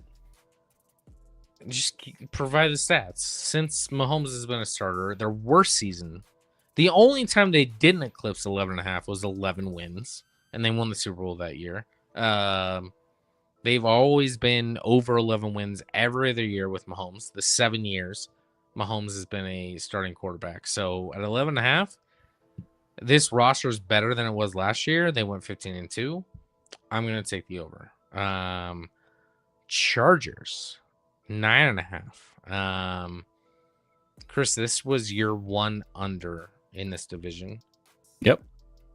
I'm going to take the over. This team, I mean, Harbaugh's just a solid coach. They're going to be solid, not spectacular. They're going to be a little boring. They kind of own you in head-to-head matchups against the Broncos, even last year. I think the Chargers are a solid team, not spectacular, but I think solid gets them to 10 wins with their head coach, their quarterback. Their defense is solid. I think there's a lot of good pieces there. Broncos. We all know where you're going. Go. Yeah, I'm going under. Oh, okay. Everyone in the world is going over on that. So it might be my favorite bet of the year is to go under on 9.5. I mean, we talked about it before. I think Bo Nix has a slump. I think you were the healthiest team in the league last year. I think that falls back to earth. I think you have some issues there. I think your head coach is a douchebag. Good though. Good when it's going good, not good when it's going bad. So if they lose a couple, I think it could spiral with him. But I agree, he's a good coach. But like in this division, where does he rank as coach? I am not sure. All 4 teams Probably have great third. coaches. All 4 teams have great coaches. Yeah. Probably third, maybe fourth. Obviously, the best coach division in all of football, and it's not close. Every one of them, outside of Jim Harbaugh, who's won a national championship in college, has won a Super Bowl. So, pretty damn impressive. But I'm going to take the under on the Broncos. I think everyone's a little too high on the Broncos. Raiders, I'm taking the over. I think it's an easy over. I'm taking the over on 3 of the 4 here. Maybe that's a statement on where I think the Broncos go. I don't know. I just don't. I think the Raiders get a massive upgraded coach, massive upgraded quarterback, and a massive upgraded running back. One of the best. Massive. I don't. Oh, a massive at head coach. Who was their quarterback last year, Chris? Like everybody Gardner Minshew, Aiden O'Connell. You mean the backup in Kansas City? Aiden O'Connell, So yes, massive. I think it's going from like on a scale of 1 to 10, like a 5 to or no, like You a combine- 3, a 4 You to a 5 you and a half. combine the coach with the quarterback and the new running back, who we all watched on Thursday night. Boise State couldn't fucking. I don't even know if they knew what to do with the football without Ashton Jeanty. Listen, I don't want the Raiders to be good. I'm a Chiefs fan. But, like, damn. Maybe he's just that good. I think the Raiders are going to win 7 games for sure, just from Pete Carroll alone. But upgrades at other positions. I'm taking the over on the Raiders. Clap to the Broncos wide receivers. Mims, Djokovic. You just wait. Just wait till you see. I mean, their wide receiver core isn't exactly like the best in the NFL. There's a lot of other better teams with better rotations, but there's a couple guys flashing. Pat Bryant. You got Cortland Sutton, obviously. Marvin Mims. Troy Franklin's showing out in preseason. I know it's preseason, and you don't know what you're getting in preseason, but you got some decent options if they end up being kind of what their flashes have shown in preseason. So, we'll see. Clap. You think Jeanty is better than Jonathan Taylor? I don't know. I don't know yet. I think Jonathan Taylor. I'm higher on Jonathan Taylor than most people, so I think Jeanty will be really good. I don't know. I like them both. Not sure how to compare them without Jeanty playing in an NFL game. So I remember last year when Jonathan Taylor just dropped the ball for no reason at the end zone against Denver. Yeah. Really fucking hated that. Yeah. This division, Raiders and Chargers numbers are good. Raiders will be either 6 or 7 wins. Chargers will either be 9 or 10. Broncos, easy 9-win team. I can't wait to be. I'm just saying, like, if this ends up being, let's just say hypothetically, this ends up being like an 11-win team or 12-win team. Oh, it's gonna feel. It's gonna. I'm just saying. I'm saying hypothetically, if you're talking about the Broncos, yes, okay, he is. If this team wins 11 or 12 games, it's gonna feel so good. The problem is the Broncos have such a low ceiling. That's like me saying if the Chiefs win a Super Bowl, it'll feel so good. But see, well, I guess you have some haters too. What's more likely, the Broncos winning 12 games or the Chiefs winning a Super Bowl? Chiefs. Yeah. No. So you saying your thing is worse than me saying the Chiefs win a Super Bowl. What do you mean no? Our floor in 7 years with Mahomes as quarterback is overtime of the AFC Championship game. Okay, let's go to the next division, Chris. That's our floor, Chris. The floor might change this year. We'll see. Floors, I hear that every year, and then it doesn't. Chris, next one. All right, here we go. AFC North. No, I went first on the last one, didn't I? I went first on the AFC. Yes. You did. Yeah, you did. Shit. I hate these numbers. I'm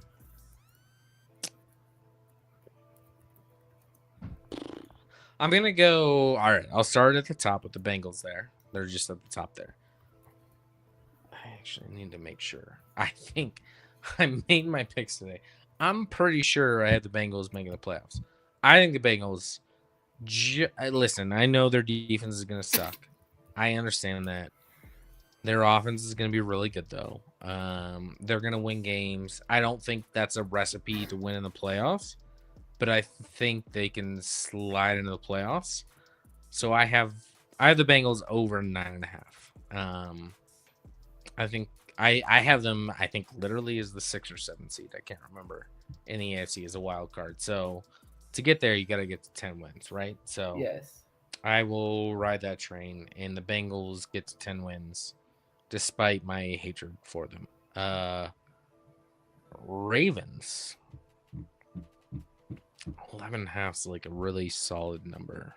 By the way, there's a lot of solid numbers here. Like, there's a lot of efficient numbers where it's like, this is going to be around 11 or 12 win team. Like, yeah. I think I'm actually going to lean under on the Ravens as well. I think they'll be 11 or 12. So it's like a toss-up. I agree. I think they're going to end with 11 or 12 wins. but I would lean towards the under. Maybe the Ravens start valuing playoff games more than the regular season. Nah. And you'll see with my playoff seeds where I have them. I don't have them in a bad spot at all, but like, I don't know. They've been on 1 seed a couple times with Lamar, and where did that get them? Nowhere at all. They won 1 game in 2 years, as 2 different years as the 1 seed. So, Browns at 4.5. Fuck. Do I have to pick the Browns? I don't care. Can we just shoot them off the map? Why do they exist? We can shoot them into the sun. Yes. Damn it! I'm gonna take the Browns at over 4.5 for no reason at all. And you hate it. I hate it. I don't know. Taking 4 or less. Just the elite Joe Flacco. They might, they have some good players. Who the fuck knows? Steelers at 8.5. Feels like you have to go. Feels like you have to go over there, right? I mean, they win 9 games every year. They win 9 every year. So you're gonna go with the over? Yeah, because that will make Rec a living hell of like they go 9-8 again. That will make me happy, and Aaron Rodgers can win a few football games if he doesn't have to throw the ball. Yeah, give me the over. The Steelers are going 9-8 this year, so give me the over on the Steelers. Okay. All right. Let's see. Bengals. I went over on the Bengals. As weird as that sounds, I'm with you, Scotty. Like, their offense will win them games. And the defense will lose them games. The defense will lose them games. Yeah, that's true. But I still think their offense is elite enough to get them to double-digit wins and a challenge for a wild card. So, that being said, I was looking across the landscape and I was just like, we'll get into our picks here in a little bit for the playoffs. And it's just one of those teams where I just somehow, some way, Joe Burrow's going to stay healthy. They have weapons on offense. They're going to find ways to win games. I'm going over, but it's not much over. It's like, 10 wins. That's it.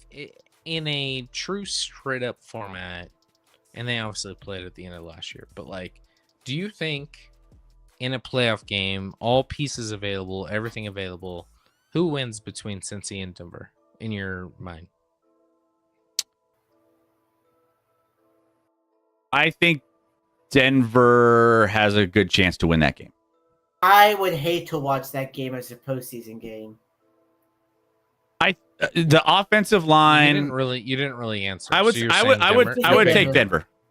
Okay, because you said Denver would have a good chance. That's different than picking Denver. I would pick Denver. If today, if I had those two teams up against each other, I think the overall the defense for the Denver Broncos to counteract the offense for the elite offense against an elite defense. Kind of counterbalance, but I think the offense has a higher floor than their defensive floor.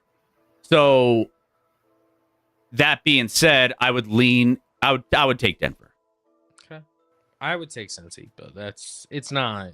I can see still why ugly. You would take Denver. It's still horrible to talk about. I can see why you would take Denver. I don't think it's like egregious one way or the other, but they did play with the playoff berth somewhat on the line. Yeah, second last week of last season, and Cincy did beat Denver in that game. But yeah. So Bengals over 10. Ravens at 11.5. They just win regular season games. I don't think they'll ever learn their lesson of just taking it easy a little bit. I think they're going to put pedal to the metal because Lamar is that kind of guy. So I went over on Baltimore. They seem like a team that just attacks the regular season every single year. They'll get to 12. So I got over. I will say, as I'm doing the playoff bracket for the AFC, it seems very important to get the 1 seed. Not only do you get the bye, but then you likely avoid having to play. I mean, right now, and things can change obviously this season. But right now in the AFC, there's a clear top 3. right? KC, Buffalo, Baltimore. Yeah. Yeah.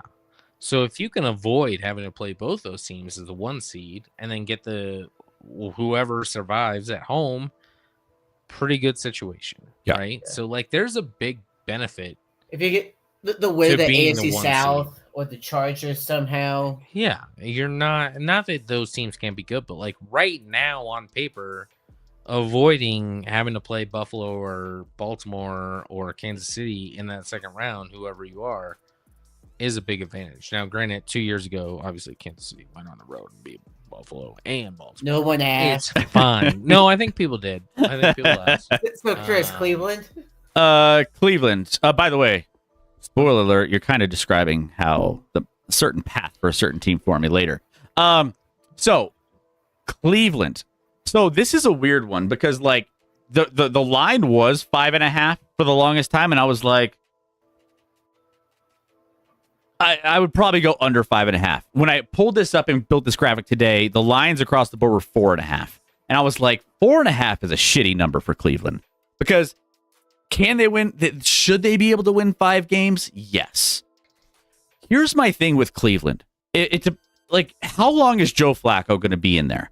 If he's going to be in there for, most of the season, I feel like they can get to the over on 4.5 wins. I feel like that's doable for Old Man River. Now, my issue is I'm kind of questioning when they're going to start having Cleveland fans revolt and try to start getting the rookies up and playing Gabriel. And then not only that, Gabriel sucks. Sanders, he's kind of got this Tebow vibe where people are like curious about him and wanting to see what he's got.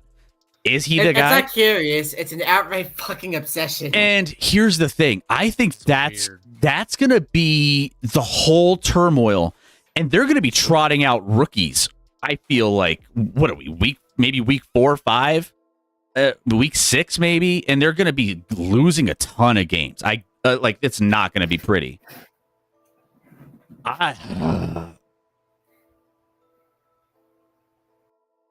Where are you going? I'm going under for the Browns. I'm going 4 wins.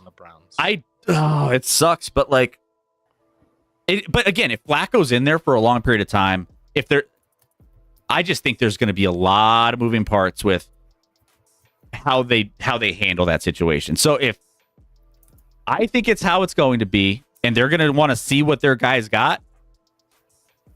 This might be a shit show with a bunch of rookies running the show, and I just don't have a high hope for them. So I'm going to lean under. I don't love 4. I think 5 is absolutely obtainable, but like, it depends on how they handle that. And then finally, the Steelers. They're an 8-win team this year. I'm going under. They're an 8-win team, and I'm sticking with it. The Pittsburgh Steelers, I mentioned it with the Aaron Rodgers situation. Love that for me. The Aaron Rodgers situation in the Jets is kind of the same as it is here in Pittsburgh. A good defense, a piece or two on offense, but really you have an aging quarterback and a team that's just completely average. So I'm going to be on the other side of the fence. This is the first time. Do you think a combination of Justin Fields and Russell Wilson is a better quarterback than Aaron Rodgers?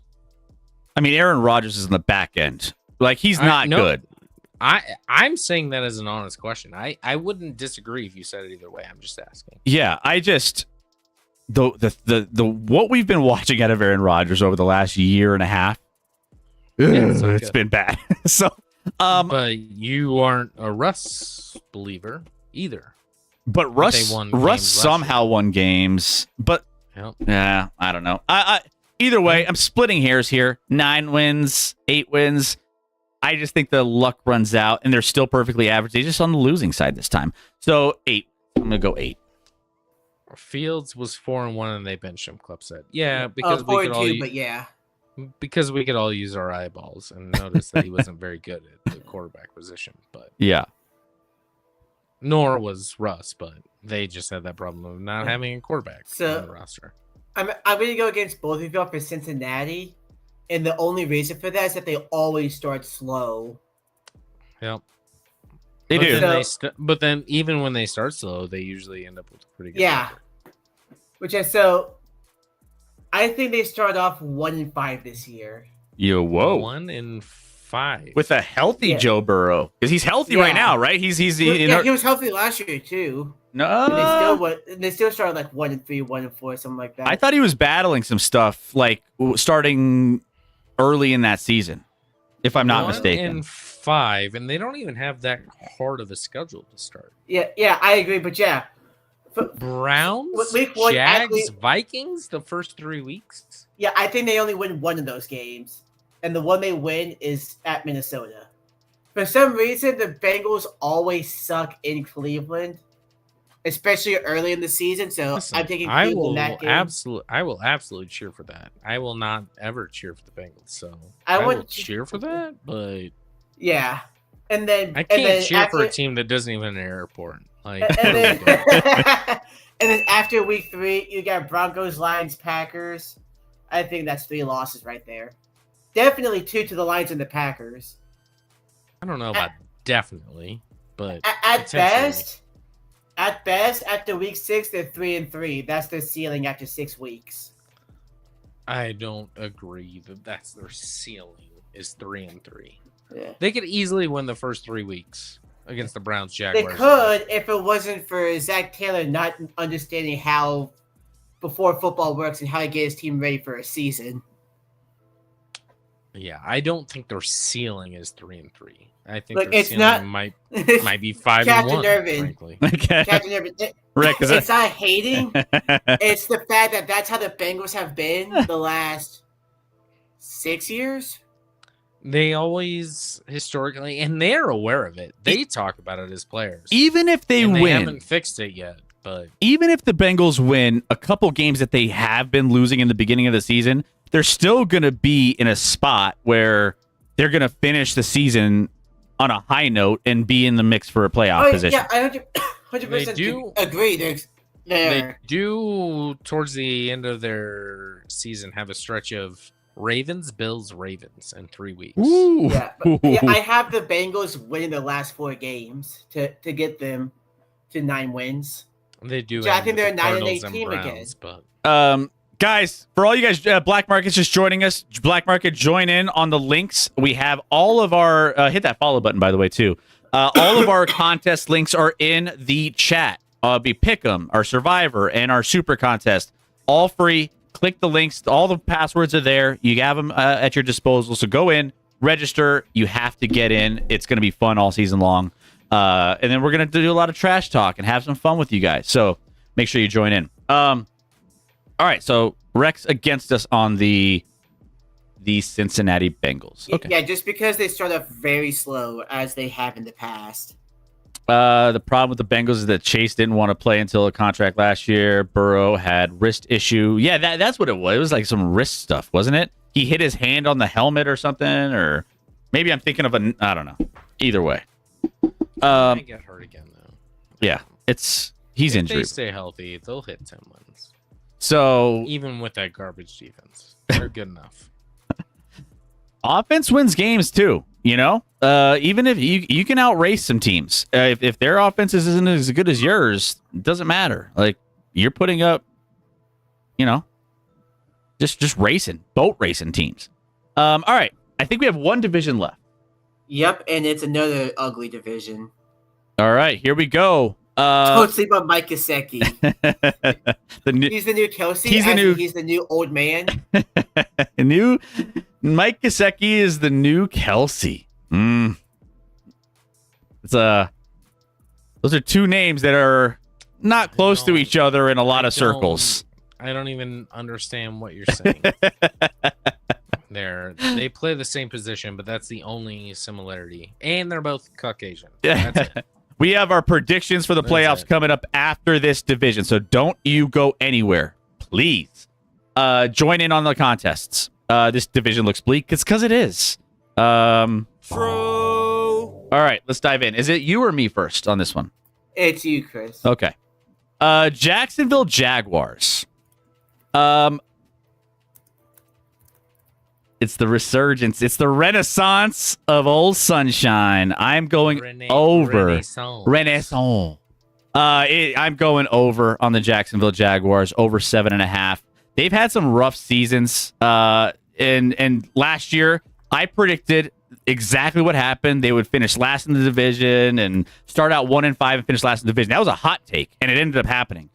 No, they didn't finish last in the division, but they were bad. They were bad. They were basic. The Titans had the number 1 pick, Chris. So they didn't finish last. They were. But yes, they were really bad. It was kind of it wasn't a terrible shot on my hot take, but no, I think that changes this year. I think they're better this year. They got they got a new coach. There's a lot of, by the way, Duval. Yeah, they got a lot. There's a lot of coaches and quarterback changes in this division. But I think Trevor Lawrence, when you're looking across this division, and you look at the Titans quarterback, you're looking at the Colts situation, like this is his time to show that, where he was drafted and what he can do is still on the table. Like let's bring it back a little bit. So I'm going over on Jacksonville. I think they get to, and this is going to be a bad division. Don't get me wrong. I'm not going like skyrocket over. They're going to be just crushing, but they're going to be in the mix with a 500 record, along with some of these other teams that none of us really feel high on, but I'm going over for Jacksonville, 7.5. The Titans, Tennessee Titans. I'm going under 6.5. They're a young quarterback. I don't know what I'm getting week to week. I still don't feel great about the pieces there. So under for Tennessee. I have to see it first, and I just don't know if I'm going to see anything that's going to blow me away. Nothing strikes me as Tennessee Titans are going to get the 7 wins this year. So under 6.5 for Tennessee Titans. Texans. Where do I have the Texans? I think we kind of, I alluded to this a little bit with the Bryce Young and CJ Stroud. Is Bryce Young kind of coming out and maybe passing CJ as a hot take? That's kind of still the emphasis of my feeling about Houston, where I'm just like, this is a 9-win team. I'm going to go under. They win 9 games. Don't believe that they're going to be blowing the doors off. This is a completely average division here, and a bad to average division. I think the winning team will be, it's kind of like the NFC South. The AFC South is going to emulate that this year with a team that might be getting into the playoffs that has no business being there in this division. I'm going under for Houston. They get to 9 wins. And then the Colts. I know Scotty's going over. He's obsessed with the over on the Colts. Telling it to stop it. 7.5.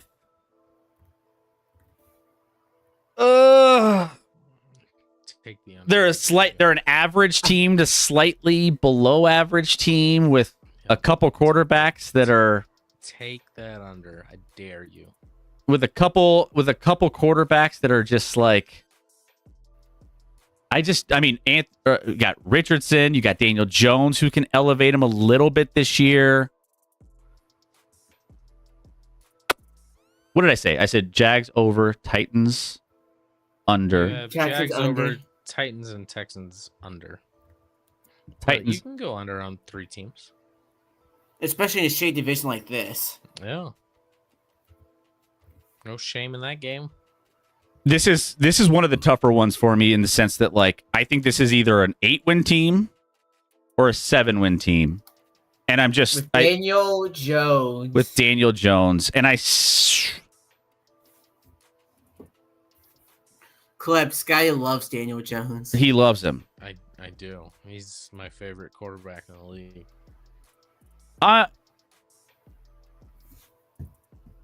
Give me the under. I'll take the under on the Colts.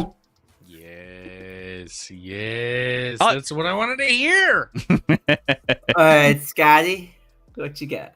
Well, we know what you got for Indy. We would have matched otherwise. I'm over on the Jags. I think Jags get an upgrade this year. I think they're a little healthier. I think they're I mean, they're 2 years removed from being the AFC divisional round. It's not a trash team. I know everyone's disappointed in Trevor Lawrence being the next thing, and he hasn't really got to that point, but like, he still is arguably the best quarterback in this division, along with CJ Stroud. We'll see who ends up being the best, but like, they're neck and neck in my opinion. So I'll take over 7.5 on Jags. Titans, kind of with you. Got to see it. I don't know how to feel about Cam Ward. I need to see more from Cam Ward. From everything I've heard, he's a good leader. He's intense. He works hard. Love that side of him. But like, I got to see it on the field. I don't know. I don't think the Titans are going to be very good this year. So I'm taking under 6.5. Texans, I think their defense is actually going to carry them. And they have a good quarterback in CJ Stroud and obviously Nico Collins and like pieces. But like, I don't know what they're doing to protect CJ Stroud. They are trading away their best linemen. The offensive line sucks. I think CJ Stroud's more of a downfield thrower. He's not like a quick out, get rid of the ball guy. I don't know what they're trying to do there. I'm under 9.5 on the Texans. Not a believer in the Texans this year. Dalton Schultz is a dog too. Sure. Dalton Schultz is a fine tight end. Yeah. He's fine. Anything. He's above average. Colts is 7.5. I just don't think everyone's like, oh, Scotty's a big Daniel Jones guy. I think we're underestimating how inconsistent and bad Anthony Richardson was. This team was competing in games last year with Anthony Richardson being dog shit, and then with their backups after that being dog shit. I'm not saying Daniel Jones is a good quarterback. I am saying Daniel Jones will provide a more stable quarterback than they've had in many years. And in a bad division, I wanted so badly, and I was too much of a bitch to do it, but I wanted to pick the Colts to win this division so badly in our predictions. I think the Colts easily go over 7.5. This was a tough one to pick, by the way. I think Daniel Jones provides stability. I think that team isn't great, but I think they're pretty solid in a division that's not good. They could easily win this division and should get to 8 wins for sure, in my mind. Okay. Daniel Jones, let's keep in mind, was, 2 or 3 years removed from a great record with the Giants, and they won a playoff game like 2021. I'm not no, it wasn't 2021. That was 2021 was when he had that like 16 touchdown, like he had like a bunch of rushing touchdowns or something crazy that year. Yeah, that a good runner, but I don't know if he should run because he had some concussions. Regardless, I think people hate Daniel Jones is not a good quarterback, but I think people aren't familiar with how inconsistently bad Anthony Richardson was for them. It's not me believing in Daniel Jones. It's me not believing in Anthony Richardson. Scotty convinced me the Jags might win this division. Hey, let's go. Well, guess what? Anybody? Guess what? There's only 2 teams winning this division. It's not the front runner. The Texans are out. Yeah, Texans at 9.5. That feels like one of the easiest unders of the year. Yeah, it just doesn't. Texans I don't know ain't what they're doing there. I don't know what their plan is. I am very confused by their plan. Their defense is very good. I think Texans' defense is very good. But damn it, if they can't protect their quarterback, and then you have Nico, Joe Mixon's not going to be healthy probably the whole year. If Nico goes down at any point, they have Nick Chubb, but like Nick Chubb at this point is what? Nothing. In my mind, Nick Chubb's just a guy. If Nico goes down, Nico's had some injury issues, right? If he goes down, we've noticed that every single time he loses Nico Collins, he struggles to find options downfield. And he had other options too. Like he just couldn't. Well, House says all under. Tank Dell, who unfortunately is going to miss probably this whole year, was going to be their second option. Obviously, they had Stephon Diggs to start the year last year. He got out early. All Tank under Dell would be amazing later on, but like. I mean, it's realistic at this point. Your best offensive lineman was Laramie Tunsil. You trade him away fine, but like your offensive line wasn't that good before it. Like, and CJ Stroud's like a guy that wants to push the ball down the field and is a good downfield thrower. So like it just doesn't. I just don't know what the plan is in Houston. I don't believe in Houston right now. Yeah, I don't. Their ceiling is 9 wins. Guys, so Christian Kirk is a nothing, I guess. Yes, correct. Christian Kirk was a something 2 or 3 years ago. Not now. All right, guys, we are about to release our predictions for the playoffs and all of our Super Bowl. Which don't if you clipped it, good for you. You cheaters. Code yellow. Code yellow. I'm gonna get all of our PSAs out there. I'm gonna go in and we're gonna look. I'm gonna put the free contests in the chat. I'm gonna do it right now. There are 3 links, and I want to see how many of you guys can register right now. So right now the Survivor League only has, let's see how many people. 11. That's unacceptable. 11 people to play a free Survivor League with your boys Chris and Scott. Stop it. Jump in and register. Let's look at the Pick'em. Where's the Pick'em at? Let's see. Pick'em. How many people do we have? 16. Actually, no. How am I in here? Am I in here twice? I hope I'm not in here twice. No, I think I'm. Anyways, 16, 15.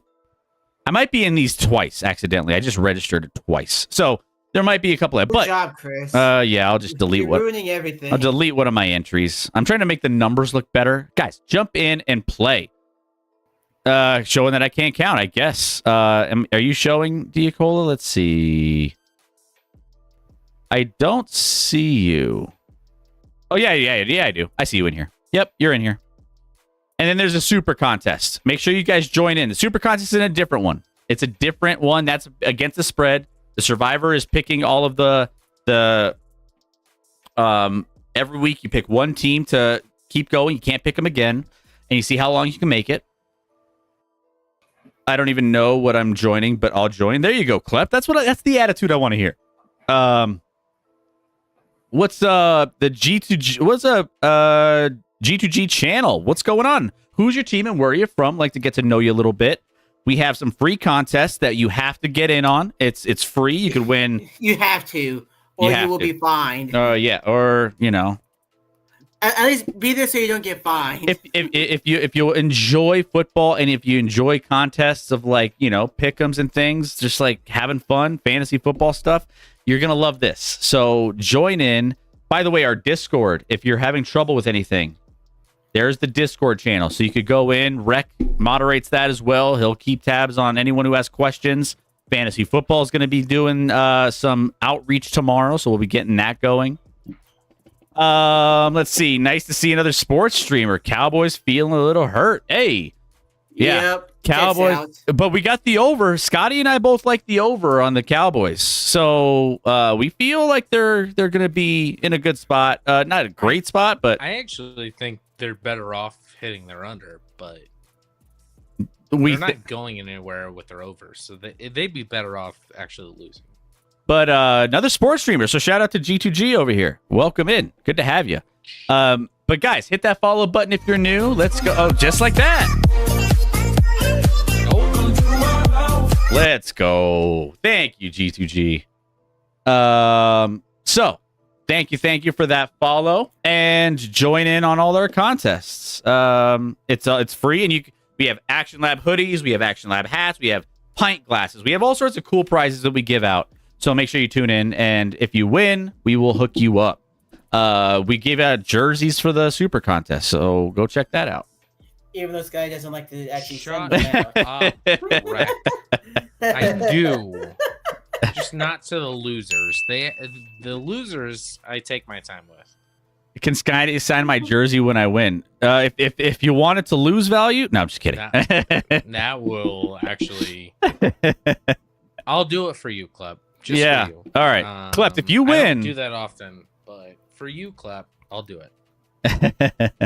All right, let's get to the official predictions for Scotty and myself.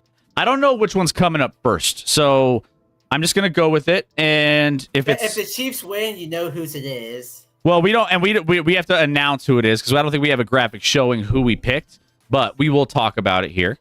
I'm just saying we'll know who it is based off of who's in the Super Bowl. Yeah. What a wild take to pick the Chiefs. They never get there. All right, let's go. I got to update one more thing before we do, because we got to do the. On the back end, I'm staring right to Chris's laptop. I can see all of his files. I'm gonna dox him later. We gotta do that thing, guys. Don't do it. That Chris is talking about. We gotta do that thing. I don't have all access to that. Scotty. Camera. What is Rec? No. He was just showing it on the Video Ninja. Oh yeah, that's fine. All right, so let's get into the playoff predictions. Oh, we know who this is. Scotty's. Well, it says Scotty in the middle too. It literally says my name. It literally says. But I mean, we do know off the top who it is. And Scotty, this is your playoff prediction for who's going to make it in. So break it down. You have your AFC, NFC. You got your seeding all here. Yeah, so division champs, I have on the AFC side, I have Buffalo being the number 1 overall seed. I think they're in the easiest division. Good team. They also play Kansas City and Baltimore both at home this year. So that's an advantage for them in seeding wise. So I like Buffalo to get the number 1 overall seed. KC and Baltimore 2-3 is kind of interchangeable. I mean, I think there's a clear echelon in the AFC with the top three teams. I have KC at 2, Baltimore at 3. After that, I took Jacksonville. I told you just minutes ago I really wanted to take Indy, which is like, I know, a wild take, but I think it'll be one of those two teams. I think it's too soon. I mean, it doesn't matter. They're losing in the first round as the 4th seed. Well, Houston's made it to the second round. The last 3 seasons, 2-3 seasons for sure. So they've won games. The AFC South winner has won playoff games the last couple of years, at least. I mean, look, if you're the 4th seed all the time, you're gonna win 1 or 2. Okay. Wild cards, I have the Chargers, the Bengals, and the Patriots. I think the Patriots is the one maybe people don't expect. I just think, again, weak division. I like Drake May. I've talked about on the stream that I think Drake May might have the biggest upside of his draft class. That includes Jaden Daniels and Bo Nix and Michael Penix and all of those guys. And Caleb Williams, the first overall pick. I forget about him because he's already done. I don't put him in the equation. He's already. You put Bo Nix in there, but you don't put Caleb in there. That is he's a Bo lever. What do you expect? Yeah, I think I listen. I wanted to be creative with this a little bit. I just didn't want to go chalk. So Patriots a little bit of an upset. I think the Bengals. I just think they're going to be enough where they've missed the playoffs the last couple of years. I know the defense is going to be bad, but that offense is going to be really, really good. I think I could easily see Joe Burrow taking the MVP this year, just based off stats that he has to put up to stay in games. So I think the Bengals get in as a wild card. Chargers are a little slept on. I feel like people don't talk about the Chargers enough. They like the Broncos more. They forget that the Chargers had a better record and beat the Broncos head-to-head twice last year. This is a first. This is a first-round accident. We're talking about the Chargers being slept on and not overhyped. It's a trap, Scotty. It's a trap. It's a trap. I noticed I have the Chargers and Justin Herbert winning their first ever playoff game, even in this. So, moving through the AFC, it's mostly chalky. I do have the Chargers and Jaguars going up. They went 2 years ago. You'll recall that was the game where the Chargers went up like 4 27. touchdowns at half or whatever it was, 27. And the Jaguars made an improbable comeback and won that game. That was actually very probable. I think this is the year. The Chargers get off there, the monkey off the back. Justin Herbert wins a playoff game for the first time in his career. They beat the Jaguars in a matchup of Baltimore at home against Bengals. I think, or even, obviously it's one-sided with the Bengals. Better team in the Bengals, so I think they win that one. So they get through. The Chiefs beat the Patriots, who most people don't think the Patriots make it, but I'm high on Drake May, and I'm high on just having a good coach for a change. And he's also high on ketamine. I might be. From there, we have Buffalo, I think, as the 1 seed, takes care of business against the Chargers. Chiefs beat the Ravens because the Ravens and Lamar will do Lamar things. And then the Chiefs play the Buffalo Bills in the AFC Championship game. They face each other, Josh Allen and Patrick Mahomes, for the 5th time in the playoffs. And we have the same result. The Chiefs just win again. They find a way to win against the Buffalo Bills. They'll do it again. NFC new controversy. Yeah, make up a new controversy, which really isn't a controversy. It's just people getting annoyed that the Chiefs keep winning. That's all that was. Green Bay Packers, number 1 overall seed. I don't know if I would have done that 2 days ago, but you add. Listen, I think Micah Parsons is a really dumb individual. But he's a damn good football player. Super talented individual. And he's going to help that pass rush be maybe the best in the game. I mean, the Giants should have a good pass rush. The Green Bay pass rush should be the best in the game. Adding Micah Parsons. So I put them as the 1 seed. Now with that, Eagles at 2 because they sleep on their laurels a little bit. I don't know if the Eagles are they're the best roster in all of football, I think. But after winning, I think they get a hangover. Get a little comfortable at times. They still have a great season, but they're a little too comfortable at times and lose games they shouldn't lose.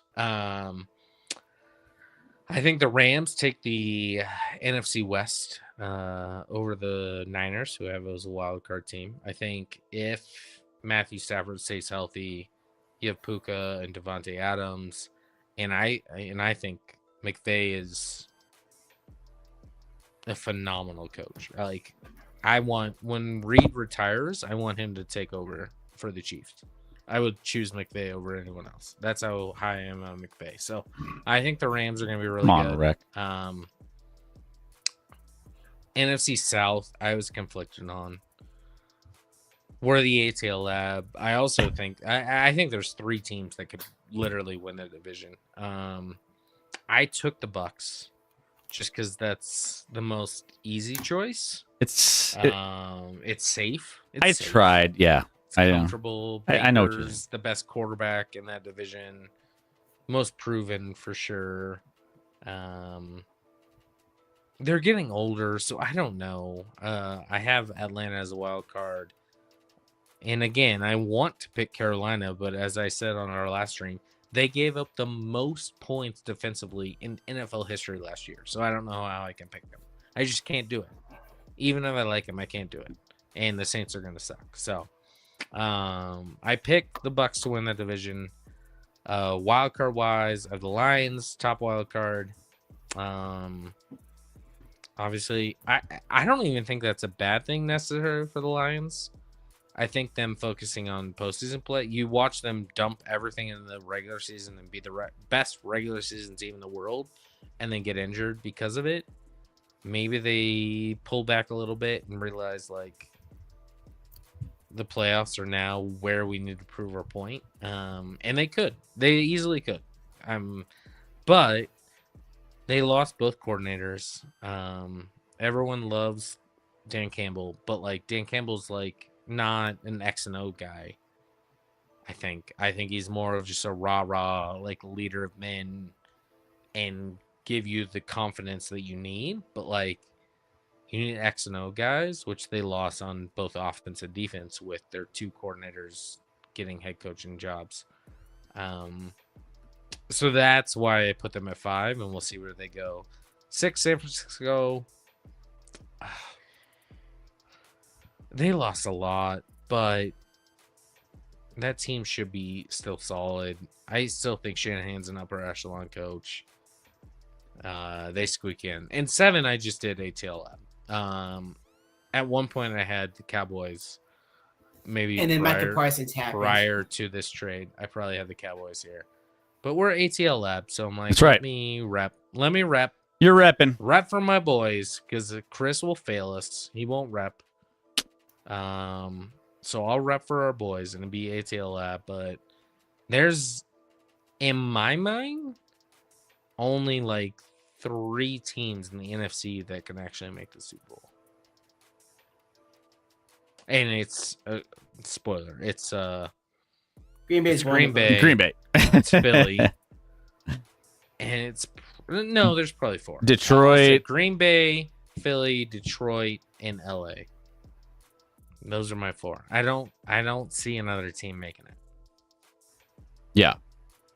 Okay. So you have Green Bay, KC, and KC winning the Super Bowl. And I do have KC against Green Bay, rematch of Super Bowl 1, which is ironically what I had last year in my prediction. So it went real well. I was right on one of them being in the Super Bowl. But yeah, I think Green Bay's pushing all the chips in the middle with this trade. Yeah. And we'll have to see. Like, is Matthew Golden a true number 1 on offense? There's still stuff to project, but like, I think Green Bay fully healthy could easily overtake Philly, and I don't want Philly to win, so I can't. You can't. In our right minds, we can't do it. Yeah. All right. Like it. I'm not scared of Philly. I just don't like them.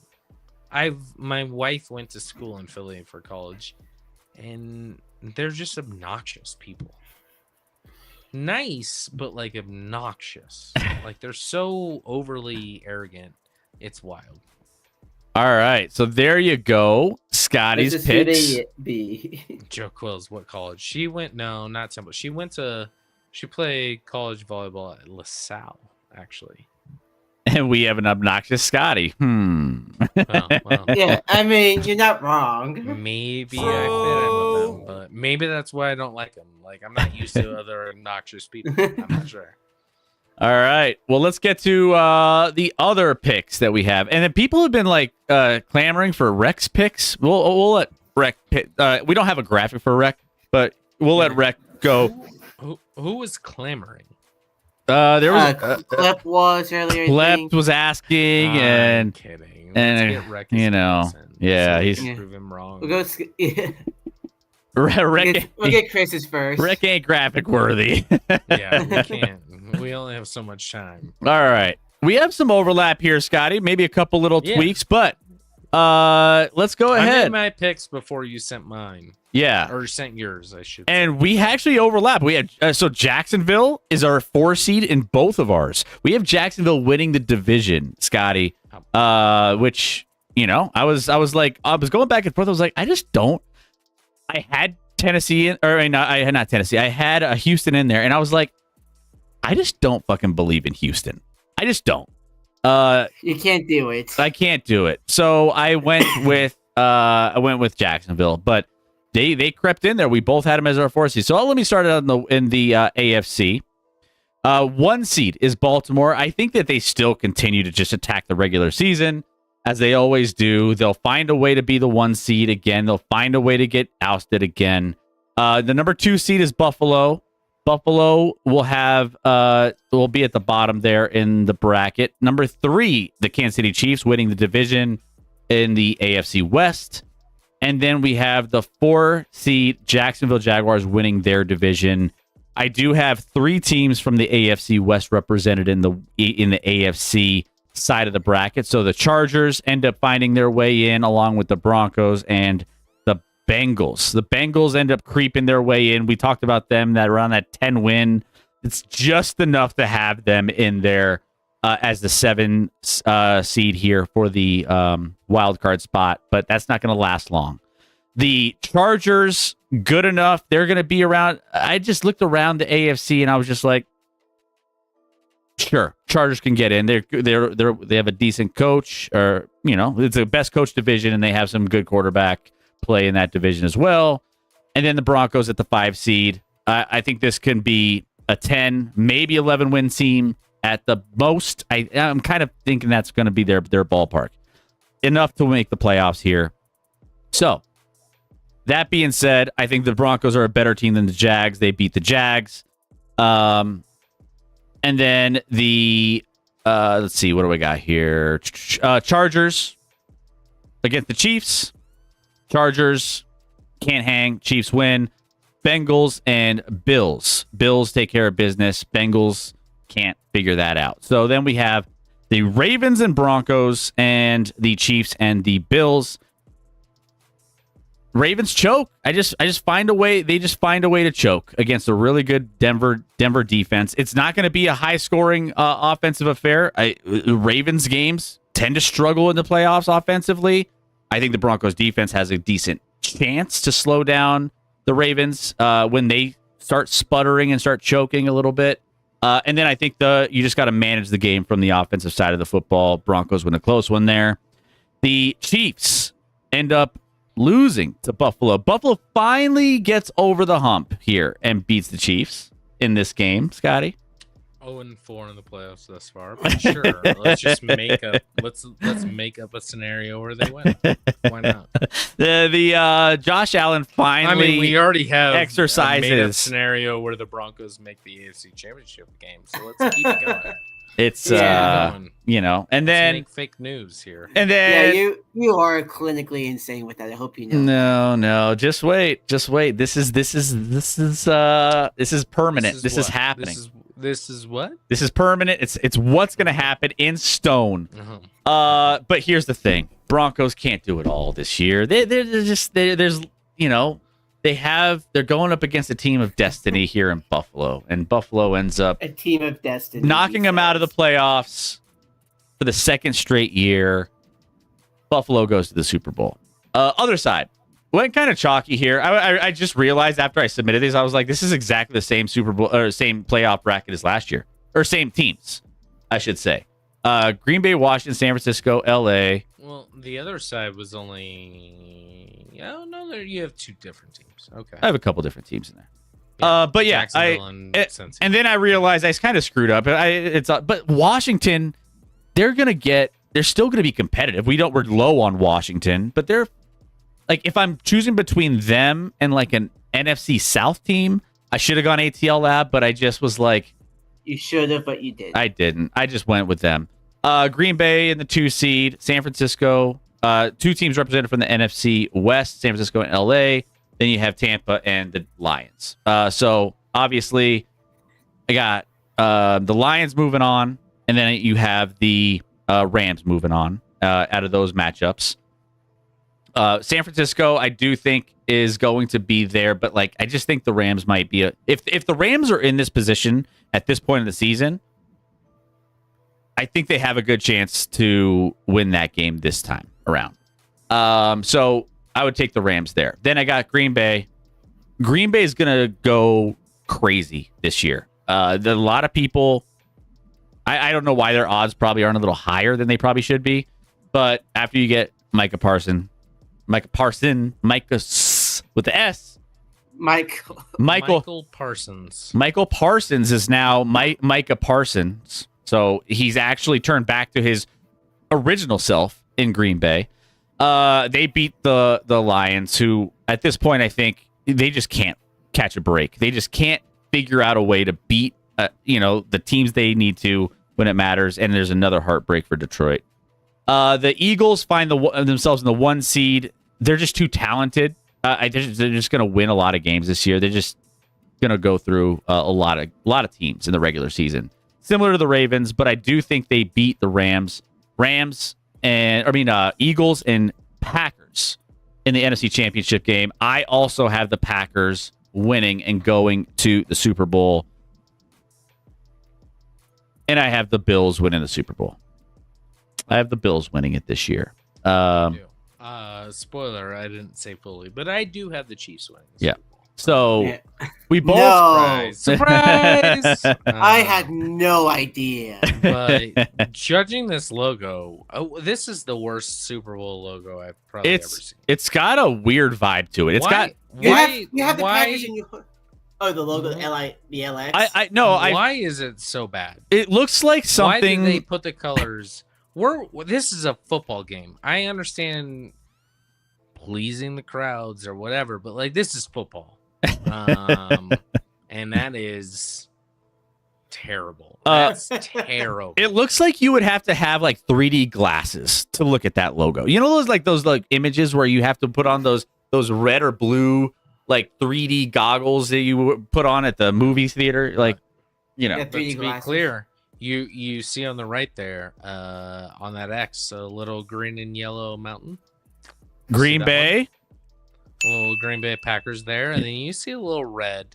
You see a little red on the bridge. The Golden Gate Bridge. A little red on the bridge for the Chiefs, and plenty of yellow. So it sounds like it's already decided. It definitely feels like with Chiefs, this Super Bowl. Packers rematch of Super Bowl I. It's already over, guys. It definitely feels like with this. Like the NFL heard all the stuff about how everything is rigged, and they tried to avoid it. Yeah. Yes. Yeah. They're like, how can we just do the worst colors ever? Which team is pink? Pink chairman. That's Taylor Swift. So the Chiefs. Why are we doing pink? I don't think pink is a Taylor Swift color. I think she had an album. Purple. I think she had an album called Red. I'm not that familiar with her, but like. Yeah, I thought you were a major Swiftie. Well, it doesn't hurt to have the biggest female celebrity on planet Earth on our side. I mean, you could say the buildings, if you take away the pink, the buildings and the whites on the other side is like Buffalo Bills, blue and whites. You got Green Bay, yellow and green on the other side. It's so Californian. It's so bad. Chris. Yeah, I mean, so California in general is terrible. It's the worst logo probably in the history. I've got friends in California, and every time they open their mouth, it's like this. I understand why I hate this state. Please move east. Why are we making the logo a rainbow color? Like, what are we doing? Like, I think you know your audience, NFL. Let's chill a little bit. So, yeah, basically. Daddy, chill.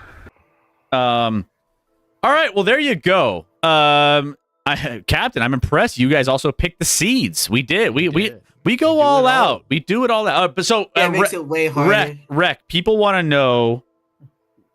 People want to know. What do you have to say? Rec, what do you have? What do you have as yours? So my 1 seed is Buffalo. Okay. I'm gonna do matchups: 2-seeded Chiefs versus 7-seeded Bengals. Chiefs take that. 3-seeded Ravens versus 6-seeded Broncos. So same thing as your division round, but my wildcard round. Baltimore takes it. Chiefs Ravens will be the next matchup. And then a rematch of last year, Texans Chargers. Chargers take it this time. And then Bills beat the Chargers, Chiefs beat the Ravens. Bills and Chiefs in Buffalo. I took Kansas City. Oh! Wow, Rec. And then on the NFC side, I feel about that actually. I love that for you, Rec. I love that for the Chiefs. So, NFC side, top seed Philadelphia Eagles. We have the 2-seeded Packers against the 7-seeded Cardinals. Packers take that. We have the 3-seeded 49ers and the 6-seeded Detroit Lions. Lions get the upset on the road. We have the 4-seeded Buccaneers and the 5-seeded Rams. If that team is healthy, Matthew Stafford's good, I'm taking the Rams over Tampa Bay. So we got Packers, Rams, 2 versus 5. The Rams, with an upset, beat the Packers. And then the Eagles take out the Lions. Eagles-Rams NFC Championship game. The Rams beat the Eagles. and then they beat the Chiefs in the Super Bowl. Everything was fine until the end. The Los Angeles Rams. The Rams beating the Chiefs. Everyone's high on Green Bay. It's like, let's pull back a little bit. If Matthew Stafford is healthy and the Rams are good, they're going to be they're going to go on the list of wild cards to win it all. Riley's never gifting you a sub again, Rick. Yeah, it's done. I love the Lions disrespect. We need that. Yeah, I mean, everyone's going to cheer for the Lions chairman. It's so funny because, like, I'm watching the Chiefs doc that's out there, right? Six episodes. If you haven't watched it, good. Check it out. Or don't. With my son. And Chris Jones at one point is just like, man, when we started this thing, I remember everyone just loved us. And now that we've won, everyone just hates us. And that's what happens. So, like, that's what the Lions are right now. Like, it's like everyone's dream matchup would probably be Lions-Bills, right? Like, Lions-Bills Super Bowl. Yeah, that's be what a dream America matchup wants. because you have two teams that have never won a Super Bowl. Great fan bases. Good fan bases, all the things. And I get it. But, like, it is funny. Like, and I'm like, it's so true. Like, when the Chiefs started this dynasty, everyone loved them and cheered for them. And they were like, Mahomes is super cool. Travis Kelce's so awesome. This team hasn't won in a while. I'm cheering for him. The moment you win a lot, you become the evil empire. It doesn't matter who you are, regardless of who you are. It's just what, and I don't blame people. That should be what it is. But, like, that's what happened to the Chiefs. Captain Urban, I want to know the drugs you're on and why you're not sharing them with us. Bengals Falcons Super Bowl is going to be a movie this year. That's a fictional movie that they might make. But, like, the moment I take it as a sign of respect now. People hate us, and my son's like, all my friends hate the Chiefs. And I'm like, you should take that.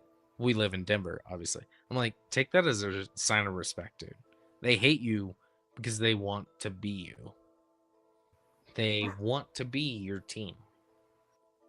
Panthers Jets will be awesome. Panthers Jets would be. I will fucking shoot myself. Panthers, Jets, somebody clip that for when it happens. I will literally end my life. Love my kids so much. But if it's Panthers Jets in the Super Bowl, I will end my life. Just mark that down. Just Daddy, chill. I can't chill because that would be the single worst Super Bowl matchup ever. That would be something. It would be something. But yeah, just watch as LA gets another ring. And not the Chargers. I mean, the Rams could. Because I think McVay's that good and Stafford's great. And they have, I mean, fucking Puka. Devontae and Puka. Yeah. But... And of course, McVay keeps developing assistant coaches out of assembly line. The defensive players are no names, but they still play good. Yeah.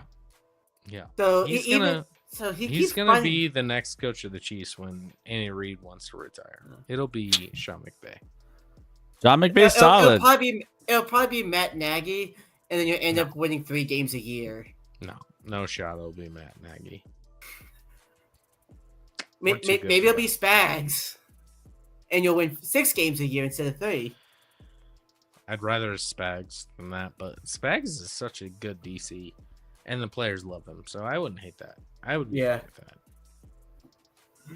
Dude beat New England twice in a Super Bowl, so he's got something. Yeah. He beat them once. Everyone's like, never trust the Nagy. Although, if you look at Nagy's like record as the head coach of the Bears, it's better than any other head coach in the last like 25 years. Yeah. Ironically, look, just better than anyone else. Yeah, just because the Bears are a mistake of a franchise doesn't mean Nagy is a good coach. I'm not saying that, but everyone hating on Nagy, I'm like, He also had the best Bears record in like the last 25 years. He also had like one of the best defenses of the year, and then a double joint happened. Listen, other people had good defenses as well. The Bears, but I'm just saying, best record ever. That guy. Yeah. That guy. It's still funny that Mitch Trubisky is a top 5 quarterback in Bears history. Yeah, think about that. Yeah, the only franchise quarterback they've had is Sid Luckman. What do we got? McVay's for real. Stafford 2. Rams find amazing talent after the first round. Well, they had to because they went like 20 years without a first round pick. Still a hated topic, and the Bears like Eberflus. Like, I love. I mean, the Bears fans are probably your best friends, right? Because they blame the coach. I mean, look, it's right up your alley, Rec. It's right up your alley. I'll say this though, Scott. Like with the Series Find Canada, the fact that the Bears fired their head coach in the middle of the season tells you everything because they never do that. Yeah, and they've never had a fucking cancer. I mean, if you look at like franchise quarterbacks throughout history, the Bears might be the worst. They don't have one. Even the Browns at least had Baker. I think Jay Cutler might be the best quarterback. It's not a Mike.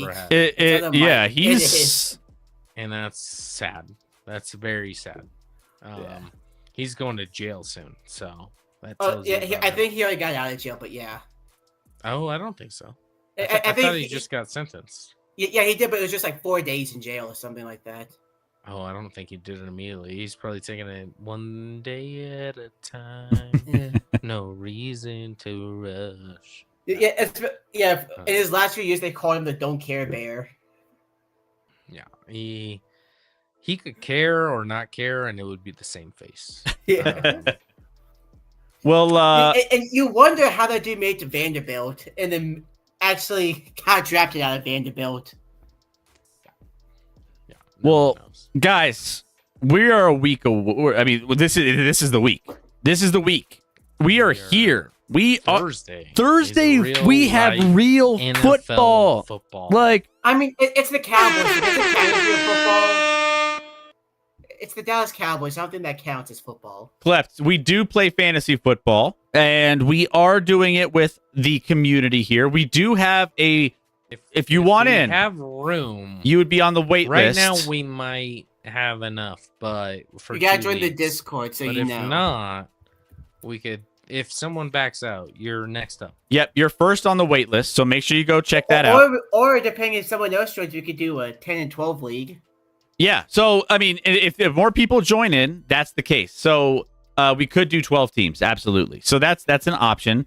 The more we get, the better it is. So. That's kind of the route we're going with the fantasy football league. Otherwise, the other contests, there's no limit on anything else. So there's all of the other links. Rec will be posting these in the Discord as well, so you can They're always. Already in the Discord. They're already in the Discord. You're already good. So go access those. But this coming Wednesday, we're breaking down. Scotty won't be here. Rec will be here with me, but we have our Week 1 preview. Someone for me. Hey guys, still. Tune in. So yeah, even without me here, pay attention, tune in, support the stream. Oh, I forgot. I should have just not said anything. I should have just been like, oh yeah, Scotty's still going to be here. Scotty will be here Wednesday. Guys, we will be here previewing the best games of the week, and we will also be giving out best bets. So Scotty's going to give me his best bets before he leaves. And we're going to go through and we're going to give you everything you need to know for this week 1 and what to look out for. So, that being said... Sky, I'll do the bets for you. I'll get you off to a nice 4-0 start. I don't know if I'd trust that. I already do have a few bets made.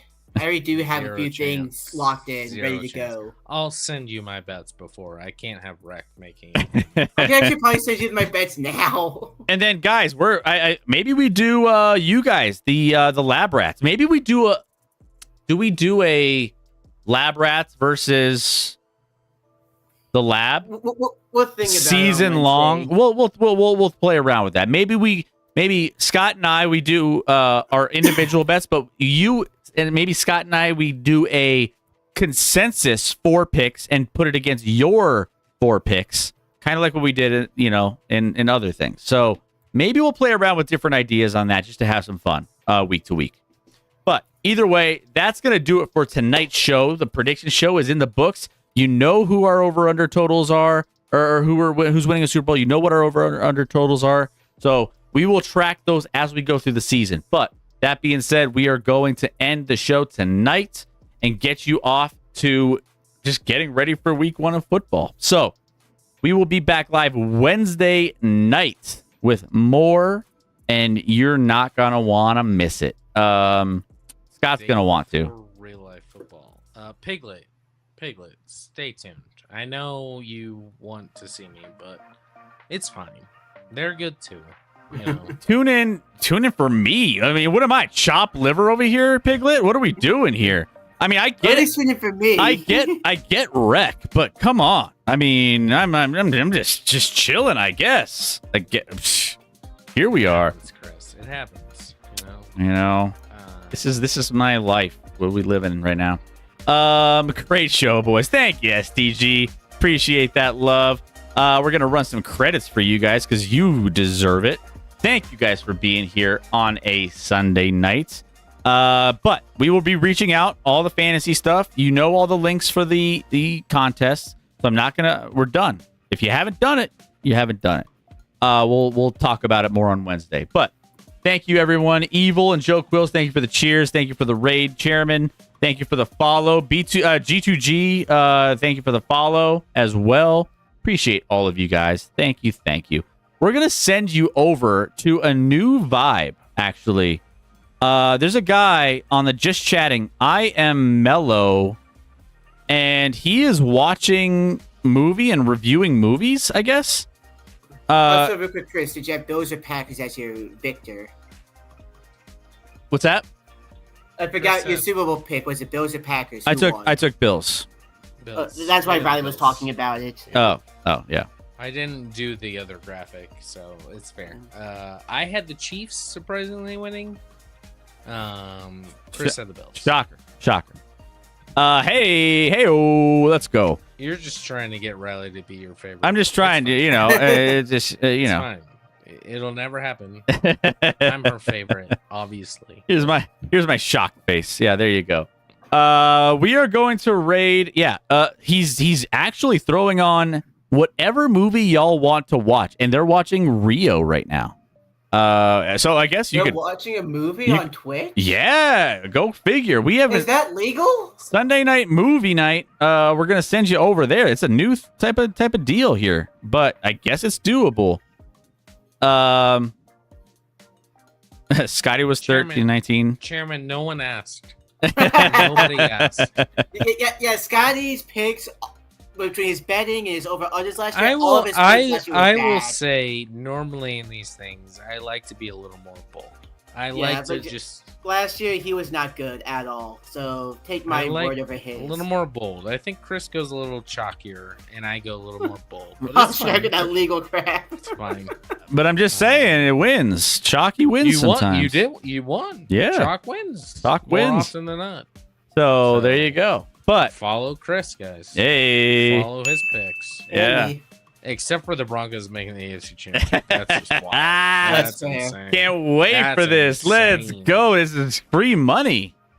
I'm glad I tuned in. Now I know to expect the Lions to win the division. Or not to expect the Lions to win the division.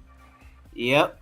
Chairman. It'll be okay if they Sorry, don't. Chairman. They can still make a run. They've won the division and it hasn't worked out well, so maybe they get a wild card and it works out better. Yeah, like I said, this is the year where a wild card wins the Super Bowl. You heard it here first. I don't think the Chiefs are going to be wild cards. Great show, guys. Medusa and I are entered in the contest, ready to win. Have a wonderful evening. That's what I'm talking about. All right, guys. Thank you so much. Between now and Wednesday, and Medusa. Go be a good person. Go live in the moment. We don't do that enough. Put the phones down. Enjoy the things and people around you, and go be a good person because it's free and it's NFL week. And put the phones down unless you're doing all your research and watching us. Did anyone else throughout today think about the fact that it's the last time we won't see NFL football on Sunday for a long time? I was just like, it's I was bored, but I was also like, this is it. This This is the last one. We got that fire in our belly. You have fire in your gut. You know, so we're We ready. got Yeah. football for forever. I'll be on the plane when the game starts. Oh, yeah. Well, you've been high before. All right, guys. Love you guys. Like you. It's gonna take time to get used to staying up for Sunday Night Football again. Well, you better get ready. Start. Focus up. Your team plays week 1. This is Focus your up, Riley. this is Week your 1 time. Sunday Night Football. I mean, Yeah. come on. Doesn't get much better than that. Carrie's back. Carrie's singing the song. Oh, it's my thing. All right, guys. Love you. We'll see you back here Wednesday. Love you. Love you guys. Deuces. Thanks for Bye, hanging. everybody. I'll see you guys soon. I'll be out Wednesday, but love you all. Love y'all. Football is I would back. I would die on the hill that Faith is better than Carrie with the song. No shot. I'm a fan of both. So Carrie it's all is nothing jacks me up more than a Carrie Underwood theme song. Yeah, like I like Carrie's music a lot, but for Sunday Night Football, nothing will beat Faith.